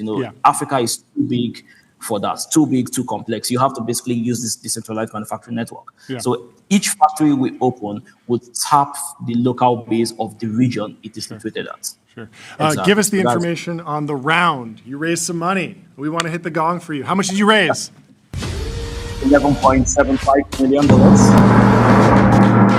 Congratulations. There we go. And thank you for taking the time to come chat with us here. Yeah, great to meet you. I'm sure you'll be back on very soon. And congrats to the whole team on a very cool milestone and getting a great group of people involved. You got 8VC, of course, Valor Equity, Lux Capital. Wow. SV Angel, what a row. Silent, Mickey Malka's in. Alex Moore, let's go. Let's go. Well, thank you so much for coming on the show, and have a great rest of your week. We'll talk to you soon. Great hanging. Goodbye. Phantom Cash. Fund your wallet without exchanges or middlemen, and spend with the Phantom card. You see the ticker with the crypto prices in the bottom of the stream. That's from Phantom. And before we bring in our next guest, I'll also tell you about Lambda. Lambda is the super intelligence cloud, building AI supercomputers for training and inference that scale from 1 GPU to hundreds of thousands. So up next, we're going over to LM Arena. Anastasios, welcome to the stream. How are you doing? Hey, brother. How's it going? Nice to see you. It's going fantastically. It's going extremely well for you. You raised some money recently. Let's kick it off with a big gong smash. How much did you raise? 150 million. Value 1.7 plus. Pretty good stuff. Fantastic. Great stuff. Great stuff. Now, okay. what do you do? Okay. How do you make So, money? our friend was just joking around. This account Near. They were saying LM Arena raised at a $1.7 billion valuation, and they were using the Michael Burry. Very rude. Very rude. But they're just they're just joking around. But it's okay because you're here to tell us why that's a deal of a lifetime. Yeah. Explain. Listen, evaluation's a big problem. Evaluation's a big problem. People don't know how to solve it. You have all these different AIs, the space becoming more complicated. Sure. You have different modalities, different models that are doing all these people competing in coding, competing in software engineering, competing in the general chat. You have models from China, models from the US. Who are you going to pick? Let's say you're a consumer, you're a developer. Well, yeah. Even a business, you're going to make a decision that you're going to spend millions and millions and millions and millions of dollars on that. You got to make sure you make the right decision. Yeah, procurement's a big market. Sure. And all these problems are huge. I mean, and the ultimate problem is, how do you help people find the best solution for them? And as a neutral platform, of course, it needs to be separate from the labs. It needs to be a third party that does this. We're positioned well to attack it. So I imagine, independent, we were joking around that if you ever wanted to return the capital, you could get one of the labs to pay you $10 billion just to put them permanently hard-coded at the top of the rankings. You'd be out of business in 12 months, but you'd walk away with a pretty penny. Well, that's the thing. I don't think that's what's happening. How do you make money? Value if you do that. Yeah, exactly. So how do you make money then? Well, what we do is we help labs and enterprises get analytics on how well their models are doing, help them understand the strengths and weaknesses of their models in different domains, like math, coding, instruction following, multi-turn. Think about it like a full body scan of your model. And what distinguishes us from the standard benchmark is that it's all live, so you can't overfit it because there's constantly new data coming in. Oh, interesting. And it's on real users. So we have tens of millions of real users that are coming to LM Arena using AI for like this huge diversity of different tasks. And that's, of course, the data that's used as the basis for these analytics. Yep. Talk to me about the proliferation of different LM Arena categories. I imagine there's a exponential curve there as different models have different capabilities. We're not just testing math and science reasoning and chatting ability, and there's so many of these. So how fast is it growing? How are you setting up your system to handle potentially tens of thousands of different benchmarks and models? Like how is that growing and scaling? That is a great question, and I think that we're honestly still developing what that big roadmap looks like. But that being said, here's where we're starting. We have a bunch of different categories. I mentioned a few earlier, like math, coding, instruction following, but we've recently also dug in a little bit more to look at different types of users, basically almost like user research. Expert users. What are experts saying about all these different models? We have a leaderboard for that. Occupational categories, law, medicine, business. Which models are best for these different categories of usage? Marketing. We have that information on LM Arena, so that it's a one-stop shop for you to understand the different economically valuable industry level performance of these models. But if you really think about it, the long-term vision of this sort of thing, it's almost like every individual should have their own evaluation. Which model is best for you? The Technology Brothers. Technology Brothers eval. It needs to have its own kind of thing because you're doing your own tasks and they might be very different from what I'm doing. And so eventually the future you can imagine of building a technology like this, we're building the infrastructure to do this, is to have evals for every individual person on Earth. How do you incentivize people to participate on the voting side, the ranking side? That human element's really important in terms of grading different LLMs. What's the current incentive structure? How is that evolving? What are the challenges that come up with running a multi-sided marketplace like this? Very good question. Incentives are really, really important. If you think about it, incentive is almost like a little hack into the human brain that tells you how to move, how to operate. Right? So that's why games are so powerful. Games can get you into an incentive system that's just like, hey, I'm Flappy Bird, or I'm doing my Candy Crush, and I'm just swiping. We do not really incentivize users on LM Arena to vote. And that's part of the power of the platform. Is that unlike, let's say we were to pay people to vote, we don't do that. The reason we don't do that is because we want them only coming to do their real job. They come because they get value out of the platform, and they vote only because they want to, because they're intrinsically motivated, because they got something to say. You can imagine if you incorporate incentives that it might hurt the leaderboard. So we're very careful about the way that we go about that. However, we are exploring how can we design the incentives in sort of incentive compatible way in order to preserve the integrity of the leaderboard while also rewarding people to vote. That's on our minds, but not yet done. How confident are you that you can encode big model smell into the taste, the vibes into a ranking? Well, if you look at the leaderboard, it's there. It's there for you to see. Yeah, I mean, it does reflect it. And it goes to show how powerful human preference can actually be, that people are seeing things that you wouldn't necessarily anticipate. And that's why when model developers develop their model, the big problem is when I put it out into the real world in the wild, what's going to be the performance like? I don't know unless I see it. And that's because people react in these, strange ways when they see a model for the first time. That's part of the power of this platform, is that it puts it in front of those people, and then we give analytics to try to understand how different individuals, what are the different usage patterns and who's voting for what. And so you can code things like big model smell, identify, but it's not uncommon that model providers will find out through us that their model's really great at math or really great at coding, and they didn't even actually ever know. What does it take to get a model on LM Arena? Is it something that the lab is giving you preview access to? Is there an application form? Do you already have relationships with these folks? Is there So we have a contact form on our website that you can use if you want to, submit a model. Of course, we have capacity constraints, but we try to be judicious and let, everybody participate in the battle. In terms of paying. Someone was asking DeepSeek R4 to get on the leaderboard. DeepSeek R4. Well, what does it take to get a model like that on the platform? We'd love to get DeepSeek R4 on the platform. I don't know, maybe it's already in progress. Okay, yeah. How much does hardware matter here? We were just talking to Andrew from Cerebras about the speed that comes from that.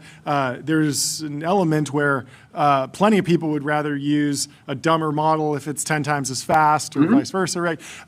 And so you have to create an apples to apples situation, most likely, or at least pre-cache the results so then you're not noticing speed. But do you think that speed trade-offs will become a bigger piece of what you do? How do you think about that? Yeah, there's no question about it. Really, what the ultimate question that people have is, how do I, for myself or my organization or whatever, choose along the Pareto frontier of speed, performance, and cost? Yeah. Right? Those are the three things. And usually it's performance and speed, number one and number two. Yeah. Because everybody's spending so much money right now that it's like, ring the gong again, so much money. Why not? There you go. Go to the gong. Money being spent, baby. Now, the issue with that is there's the gong twice. Let's go. The speed, if you don't equalize it, you can get bias in the ratings. Yeah. Right. So we want to be able to disentangle speed versus performance, and that requires us equalizing. Sure. But if you go to direct chat mode, you can use the model, see it just as it is, and we're planning on expanding the leaderboard to get more of the speed in there, the latency, as well as costs, so that people can make all those trade-offs right on our platform. Yep. That makes sense. Would you ever do anything at the application layer, or does it just get too chaotic because UI is a new variable and there's all these other factors? I mean, this features? is application. Marina is an application, no? Yeah, sure, but I'm talking about two legal AI tools and trying to, because if you go down the procurement route and and that becomes, I don't know if that becomes a big you could business. see like a G2 cloud type of business here as well, although I have no idea if that makes any sense for you. But Totally understood. But so the thing is that it's hard to do that for our users, right? Because then we need to build 10 different product surfaces or 100 different product surfaces. Yeah. And that's one of the exciting things about the ecosystem right now is that it's actually the fundamental product surface where things are evolving very quickly, and also a lot of value is being aggregated, right? There's a reason why, number one revenue stream of OpenAI is consumer. Right? Yeah. It's a consumer application. Yeah. And other companies have different strategies, but ours cannot be to replicate every application. Yeah. So what the value that we hope to provide, again, is to help people understand the different trade-offs of different models, evaluate them for their use cases, procurement, so on and so forth. And that might mean helping enterprises link together with their feedback, understand their users better, perhaps, warm starting from the large user base that we have, and giving them those analytics and tools to help them make decisions. That's how I can imagine us moving into the application workflow. Yeah. Will you ever create a romance benchmark? I think it's a good idea. How quickly? I think it's a good idea. What models make people fall in love? Comedy benchmark would be. Let me ask you: Are you asking that for any specific reason? Got him. Got me. We talk about comedy. Comedy bench. It's difficult. It's something difficult. we try to test internally. Yeah. They usually end up being funny because they're so not funny. Yeah. That is. Yeah, it's pretty brutal. It's pretty brutal. It can be brutal. Or if it is good, it's like recycling. Like clearly it went to Reddit, copied the top joke, and then just regurgitated it. Well, did it ever make you laugh? Has it made you laugh before? Yes, but accidentally. But when it's accidental, it's amazing. It's the best. I see, yeah. Where did the idea for this come from? What was the inciting moment to start the company? Well, so there's to start the company, and there's the idea. I've been personally working on El Marina for almost 3 years now, along with Wei Lin and Jan. Overnight And there was success. actually a big group of students at Berkeley. Sure. This came from an academic project. I was doing my PhD on like theoretical statistics, theoretical machine learning, kind of abstract. I was in a basement proving theorems. I had no idea that I would be. He built this in the basement with scraps. Scraps. He built it in a cave with Seriously, scraps. there were rats in the ceiling. No way. Not kidding. I'm glad And you have $150 then- million for a new office. Hopefully it's nice. Go Bears, baby. And so what ended up happening is that I got looped into this project that was happening at Skylab, which is, Jan and Joey Gonzalez and, Luca and all these people at Skylab were working on it. That's the lab where Databricks came out of and AnyScale and Ray and so on. Yeah. And they were working on like, how do we evaluate early days of ChatGPT? There was Model A and Model B. One was doing better than the other on the benchmarks. Then you would chat with them. And it's like, hey, these benchmarks are not reflective of how good it is at talking to me. So how are we going to measure that? It was in the context of one of their early open source models called Vicuña that they had developed. And so the sort of pairwise preference, hey, chat with the models and see which one you like better, that strategy emerged from there, but it started with Amazon gift cards. It didn't start from organic usage. It started from passing around Amazon gift cards to people at Berkeley. And then it sort of, popped, and then it went down and kind of sat at 30 users a day for a little while, and then it grew and grew and grew, in large part due to Wei Lin's sort of consistent effort in Twitter and so on. Awesome. Up until the point where it became this juggernaut. True overnight success. Juggernaut Love mode. to see it over here. And thank you so much for taking the time to come Yeah, great chat to have with you us. on. Congrats on all the progress. Hey, great to see you guys. Thanks so much. Have a great day. Massive year. Yeah, you too. Have a Cheers, good one. dude. We'll talk to you soon. Goodbye. Turbo Puffer, serverless vector and full text search, built from first principles on object storage, fast, 10x cheaper, and extremely Team scalable. out of Shopify. Yeah. Which is relevant to our next guest. It is. We'll bring them in a second. But DeepSeek founder is running a hedge fund as well, in addition to building DeepSeek. Guess how much they're up? 57% last year. Massive year. That's high flyer. Boasting the potential war chest for a company that's already shaken up the global tech Is this good for the AI? It's good for the open source AI race? community. It's good for academics. What do you think, Tyler? Oh, I have some other breaking news. Give me some breaking news. Okay, so Anthropic, they have Claude Code. They launched Cowork, which is Claude Code for the rest of your work. No way. So it's like everything else. That's crazy. Yeah, it's very exciting. It's basically like a local app. Oh, it's a local app, so you Yeah. don't need. Oh, you don't need to do the terminal stuff anymore. You can just use it in an app with a prompt box. Yes, That's and then it amazing. can That's gonna interact be with huge. all like your local files, whatever. And then This is going to be really, really big. I don't know if you guys have used the Claude Chrome extension, but it's like super good. I have. The yeah, a little like bit. computer use is Yeah, super good. Yeah. So yeah, this is very exciting. Okay. Yeah. Get ready for some threads, people. People are going to be breaking it down on all the fun things they had to do. I fixed my Wi-Fi in under an hour by rebooting it. But no, seriously, I was listening to Doug O'Loughlin from SemiAnalysis talk about how he uses Claude Code in a knowledge work setting, and it's fascinating. So he'll kick off one deep research report about one company that he's researching, then a few more, and then he'll do a deep research report on top of that. But instead of it all living in the Claude web UI, it's just creating markdown files that then he stores in Obsidian, and then he can run these meta deep research reports on the other deep research reports that he's put together, interact with whatever's going on in the SemiAnalysis private data world, all the data that they've collected, interact with their Slack. They have a Slack bot that interacts with it, and so he was talking. He was very, very one shot by Claude Code and was saying everything is a skill issue now. Everything is a skill issue now, much like generating AI voices, but thankfully we have 11 labs. Build intelligent, real-time conversational agents, reimagine human technology interaction with 11 labs. Star Wars has already begun in reality. Ask a ski resort in China. There is a robot Look at that's this video. skiing. This feels like it should be AI, but I believe Look at it's this thing not. go. I believe this is real. This is remarkable. You don't have to go skiing anymore thanks to AI. Just cancel the skiing trip. I have a ski trip coming up at the end of February. Canceled. Canceled. I'm sending this over. guy instead. Yeah, just watch the video stream. You don't have to put on the boots. Realistically, you don't have to go get cold. You don't have to sit on the lift. You don't have to be in lift lines. Yep. You've seen the drone that will follow you as you ski and takes really cinematic video. Yeah. How could it be more cinematic? Get the camera at waist height. And you this can go is elite. You can go way harder. Hit the double black. Hit the cliffs. Right. Yeah. You don't even have to worry about rocks. No, right. Like, no, he's you just don't have to worry tumbling about down snow on the covered. skis. This is fantastic. I love the idea of having a robot follow me with a camera. I don't know what else you would use this for.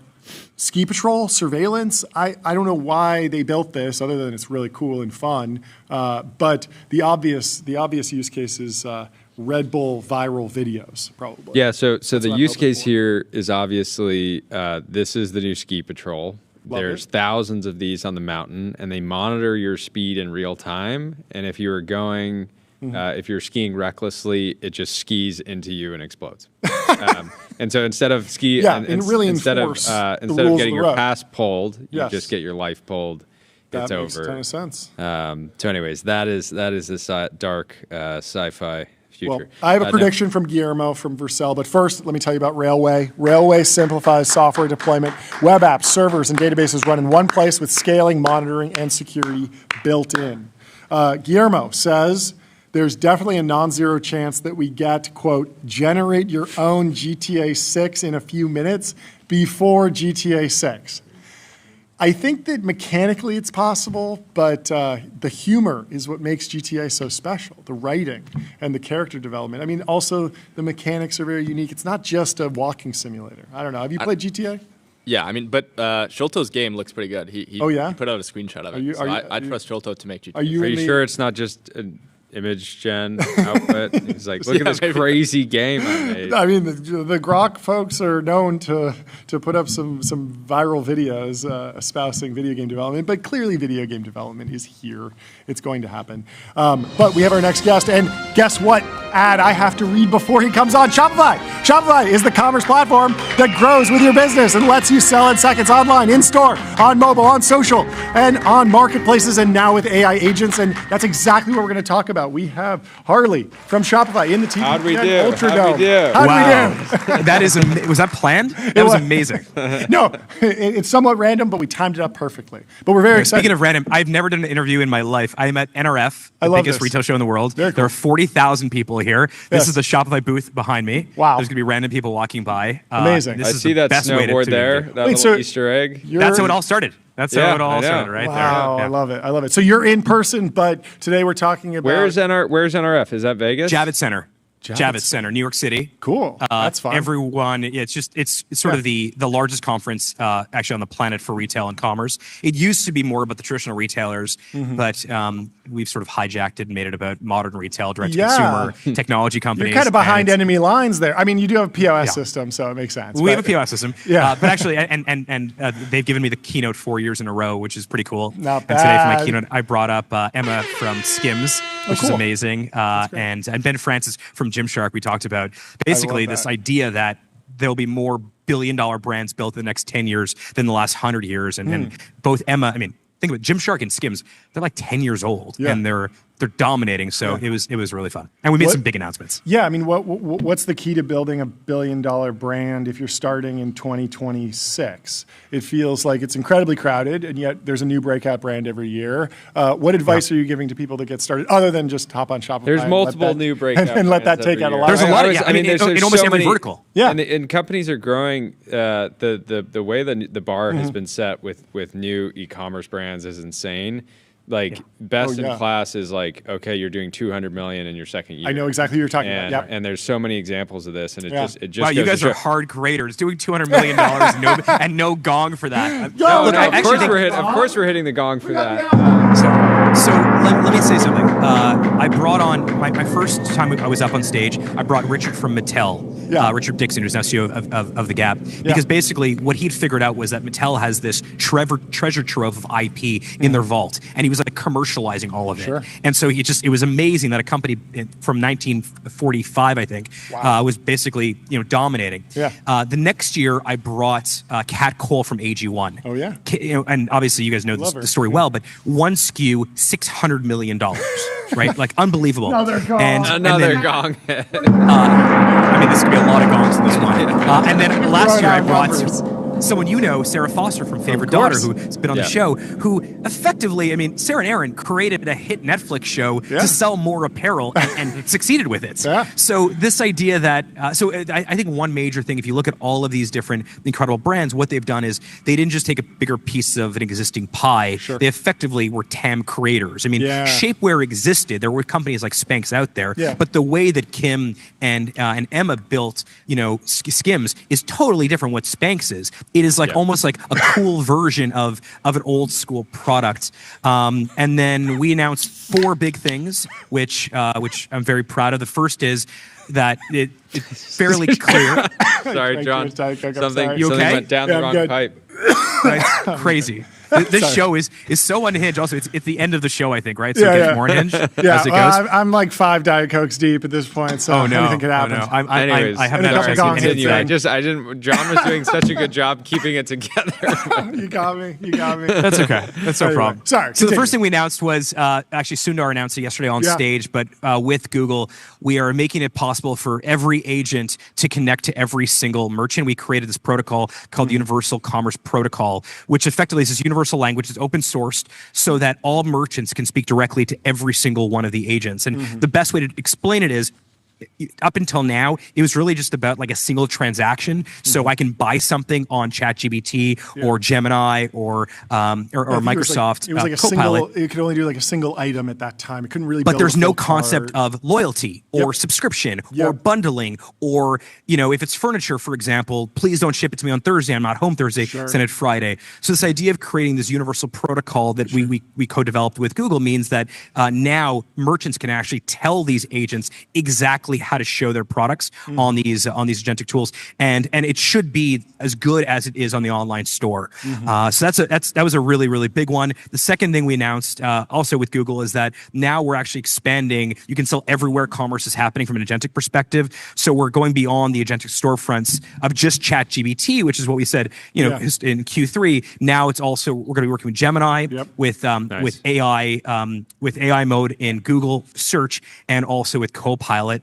And maybe the last one, which I wouldn't bring up on any other show than TBPN, is that we're actually bringing agentic commerce to every brand, whether or not they're on Shopify. So if you're not on Shopify, but you want to have your product syndicated and indexed, you can do so with our agentic plan. And that seems to be the talk of the show, which is I think it's amazing. Very interesting. Right. Because that's nice ecosystem. I like that. I like it. Yeah, I like it. Cool. I mean, if you're going to, I think if agentic is going to do what a lot of us think it's going to do from a commerce perspective, you have to give consumers all the brands. We obviously want them all on Shopify, but there's some brands that want to participate now, but it may take some time for them to migrate over. So this idea of opening up to anyone, we think is a big opportunity. Very cool.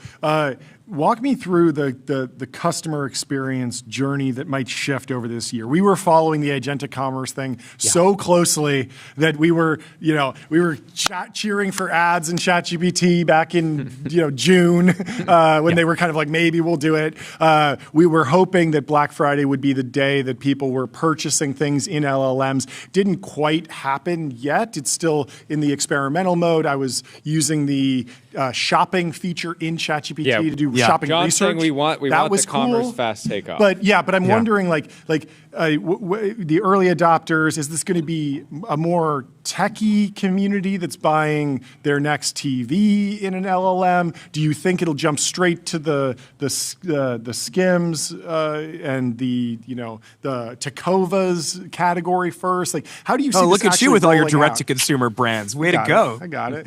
A couple things. I think it'll likely be something that like most people use some of the time and some people use most of the time. I don't think it's going to cross the threshold of most the way e-commerce does now. It's just going to take time.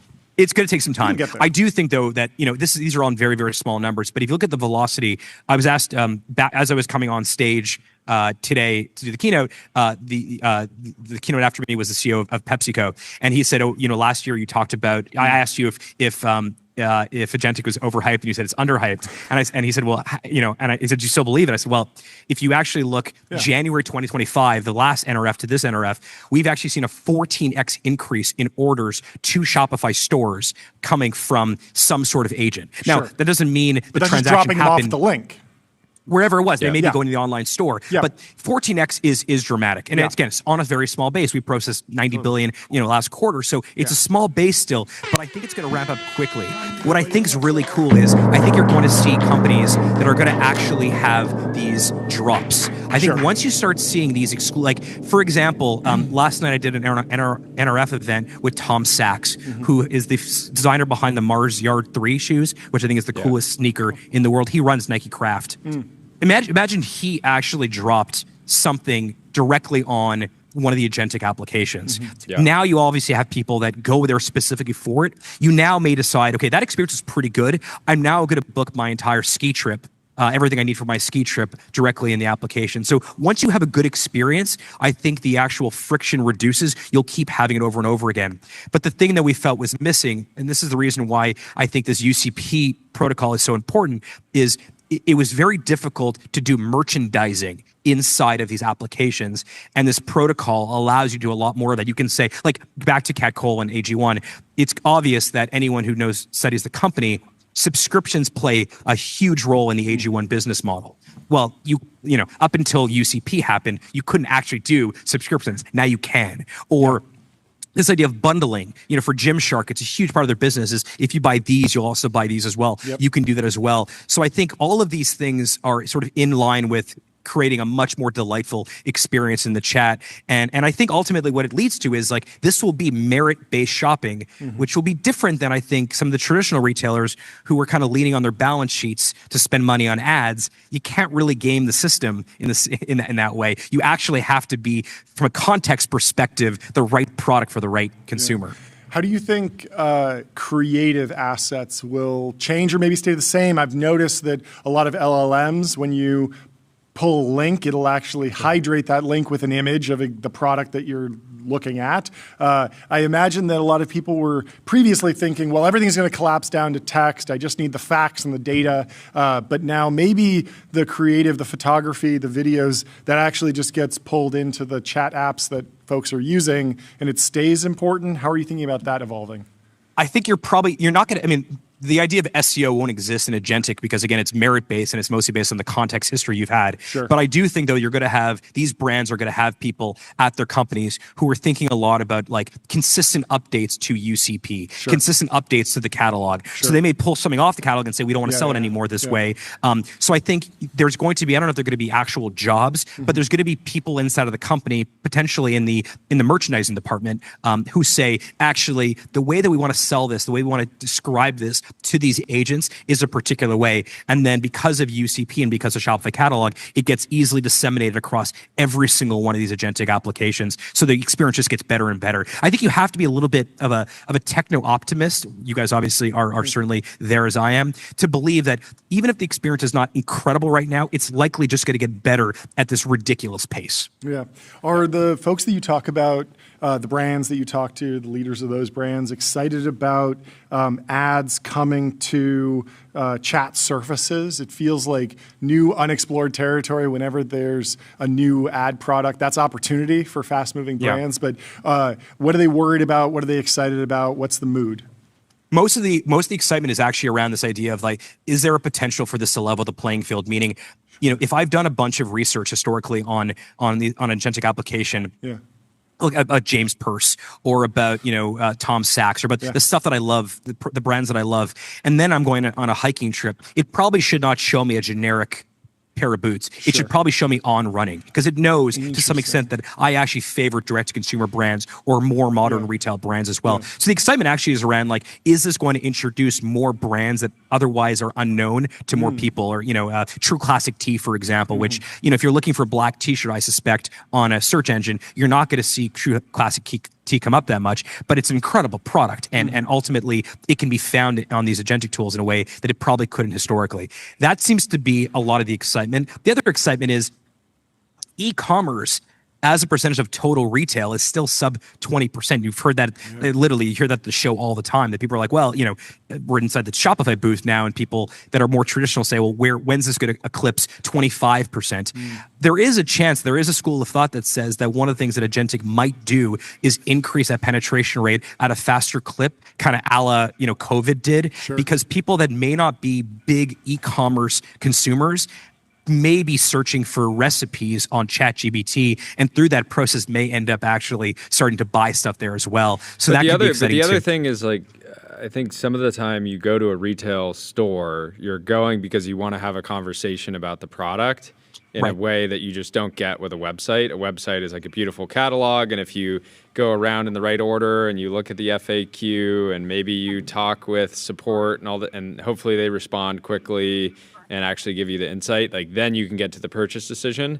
But so a lot of people will just be like, I'll just drive by the store and get it. But I feel like LLMs can provide that. They can give people understanding on a subject or a category or a specific product that gives them the confidence to make a purchase, right? And so, well, actually, I'll go one step further. I think it's actually a better version of that because it's an unbiased discussion, an unbiased conversation. I mean, the bias is based on your context history and based on merit, as opposed to being based on, what spiff is that particular salesperson getting today in a commission structure. So it does, it's so cheesy, of course, but like when I describe it to like my mother, where this is going, I explain that this may very well be the greatest personal shopper in the history of retail, who knows everything about you, knows your sizes, in certain, in European fashion, it's this size, but in American it's like that, knows where you're located, knows where you travel to, and can provide this unbiased, objective recommendation. And then once you build in these you build in checkout, which we're doing with our agentic storefronts, right into the chat, it becomes this really delightful experience. Yeah. Well, congratulations. I think it will on be, the progress. the most transformative year for the way online commerce happens. How can we follow the numbers here? Should we be I can keep coming on and telling you the numbers. The high level. I will tell you that I did say on stage to 5,000 people about an hour ago that I do think like this is the goal. This is a golden age of retail. And I think you're going to see brands. There are brands right now that none of us have heard of that in 6 months from now we'll be like, I can't believe we didn't know that brand existed. And I think that type of velocity, there's going to be so many more of these Skims and Gymsharks and Alo Yogas and Vioris and Tecovas and AG1s and favorite, we know these brands because we kind of live in this world. It's what we're interested in. But for the most part, most consumers don't know. And I think they may end up knowing them a lot more readily through the agentic evolution. And Shopify wants to power the whole thing. Yeah, it's going to be so fascinating following this ramp relative to mobile in previous booms, or that's right, or actually social commerce be another one, because there was uncertainty around it, and then ultimately, actually, social is a wonderful. Yeah, there place were a lot of discovery. Experiments where you'd be able to shop under YouTube videos or under Facebook marketplaces, concurrently as well. And it turned out it was a great place. Yeah, exactly. That's right. It was a great place for discovery, but the transaction still took place on the online store. Yeah, this is different because the transaction happens embedded. Yeah. It's going to be fascinating to follow. I think we're in for a fast takeoff. It's going to be a good year. And a great time to be in business and a great time to be at Shopify. So congratulations on all this success. Thank you very much. You guys are the best. Thank you for having me on. And I like this live broadcast from wherever. Fantastic. Amazing. Going to be a massive year. Have a great rest of your week. We'll talk to you soon, Harley. Cheers. Goodbye. And their other partner, we got to tell you about Gemini 3 Pro. Google is powering all of that. It's Google's most intelligent model yet, Gemini 3 Pro. State-of-the-art reasoning, next-level vibe coding, and deep multimodal understanding. You can build right there. We talked about this last week. Yes. California state reservoir levels are now at 130% of normal, holding 7 trillion gallons of water. It's remarkable. Ali Bell says, God wants us to feed Claude.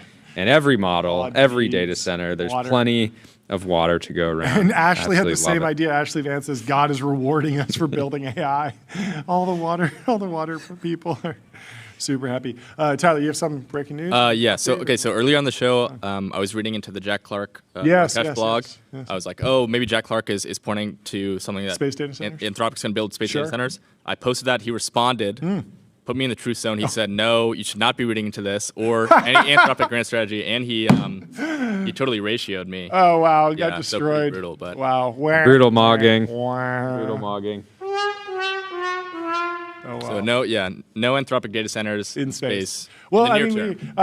it's funny. We were talking to Andrew from Cerebrus, and I was kind of giving him the layout. Like I'd heard from other people that that Cerebrus would be a unique beneficiary of space data centers if it happens, and he was like, "Nah, it's not really on my roadmap in the next 3 to 5 years." But we will see. Everything could be pulled forward if there's new advances there. Space, payload to orbit comes way down. There's a bunch of ways that could be exciting. But Hadrian all over. raised additional capital Oh, at a yeah. $1.6 billion valuation. Their Series C2. This was the whole team. Love to see it. They got T-Row Price, Altimeter D1, Stepstone. We got to get Chris back in the 1789 Founders Fund, Lux Capital, A16Z 137. Delian Company. All He was early. all the absolute boys Yeah. back what in. a run from Chris Power. What else we got? This post here from Horse Hater Horse Hater. went very viral Okay. yesterday. I didn't like this post. The whole post is horses. Don't like them. Boo! We love Boo. horses here. Horse Hater was asked why, and Horse Hater replies, "They are evil creatures. I don't know that I know that there is only malice in their hearts." Completely false. Fake news. Just exposing Why is there yourself no for not community note spending on- time. Why is there yeah, no we community should note we on should this? community note this. I'm going to write a community note right now. I'm going to get kicked out of the program if I do this. Horse Hater hates Yeah. horses. Huge surprise. Oh, Alexis you like this Ohanian one? says is sharing an article. Luxury watch prices hit a 2-year high in the secondary market, partially due to, and maybe almost fully due to tariffs. Oh yeah, tariffs were a big part of the So story. if you like spending more money on also, watches, the show is probably doing a lot. if you like of work. spending more money on watches, you'll love tariffs. Yes, yes. But Alexis says a great anti-AI bet I've been making is in human craftsmanship, human excellence. Collectibles will keep thriving. So if you It's needed interesting- if you Yeah. needed a reason to buy another watch, this is it. This is it. But it's interesting because he frames it as an anti-AI bet. It's sort of an anti-AI bet in that it's not a beneficiary of AI, but it's still it's a very AGI pilled bet in the sense that in a moment when AI is accelerating, maybe humans' craftsmanship is more valuable than ever, and that it's sort of an anti-slop, but it's still aligned with a bullish view on AI broadly. So he's not saying I don't think AI is going to work, so I'm buying watches. He's saying AI will work, and so I'm buying watches. Which I think Yeah, I mean, humanoids are going to have to be stunting. they will. They will need something on the wrist of your humanoid, and why not an FP Journe or a Patek Philippe? Well, yeah. So it's interesting. Watches, Yeah. Veblen goods, right? More desirable as Yep. they get more expensive. Yep. That means that if a robot can make a Swiss watch, like right now, Rolex might cost $2,000 to make. Right. Yeah. Some parts are Yeah. automated. Some is handcrafted, and suddenly Rolex can make the watch for $50 just Yeah. due to automation. They're not automatically going to say like, okay, let's bring the prices down, right? Because the price is part of the product. Yep. So I do think There it's is a good little bit thesis. of a potential scoop here. Bobby Goodlatte replies to Alexis Ohanian here and says, "Yep, I love that both Zuck, we all knew Zuck is into watches, and Sam Altman are both into watches. Shows that they still value handcrafted objects." I didn't know that Sam Altman was into watches. It makes sense. He's into cars. We know that, but we'll He have likes to to figure he likes out to what's double. on Does he the do wrist. like a Jacob and Co on each wrist? I haven't. I truthfully, I've not seen a photo of Sam with a hitter on the wrist. I've seen him in the Koenigsegg. I've seen him in the McLaren F1. I know that there's a car collection there, but I haven't seen anything hit the timeline of a wrist check. But maybe 2026 is the year of the Sam Altman wrist check. I'm sure his PR team would love that going out on the internet. But I would support it, and I will fight for you. I will be your strongest soldier, Sam. If you want to drop a little photo on the Instagram of whatever's on your wrist. Anyway, fantastic show. Great Anything show, else you wanna folks. go Great through? show, folks. Thank you for hanging out with us today. Well, there's one last scoop that we should talk about is from Kylie Robinson over at Core Memory with Ashley Vance. She's got over there another now. scoop? No, this was just from the weekend. We didn't talk about this, but XAI staff has been using Anthropic's models internally through Cursor until Anthropic cut off the startup's access this week. Everyone's using Anthropic, apparently. So this went viral, got 7,000 likes. I think at this point, if you are a lab and you haven't had your access to Anthropic cut off, polish up your resume. Because clearly they're just going to do this to any company that is a meaningful threat. Yeah, there's another dynamic where you can be using the model because you think it's good, but you can also be trying to distill the model because if there's good data that can be pulled out, you might just say, okay, we want this capability that's uniquely available at this model endpoint, so let's grab that. There's a whole bunch of reasons why this could be happening, but it is dramatic. Tyler. Yeah, I was just going to say that was like the original DeepSeek controversy. People thought they were distilling from ChatGPT. Yeah, GPT. Before we go, I got to give a shout out to Cooper in the chat. Every single day when the market closes, he comes in and he says, "Time to like the stream." I love it. And, thank you so much. It's a movement. It's a movement. Thank you, everyone, for watching. Thank you for leaving us We 5 love stars you. on Apple Podcasts We'll and be back Spotify. tomorrow. We can't And thank wait. you for subscribing to our newsletter, tbpn.com. We will see you tomorrow. Goodbye. Just one more sleep. Goodbye.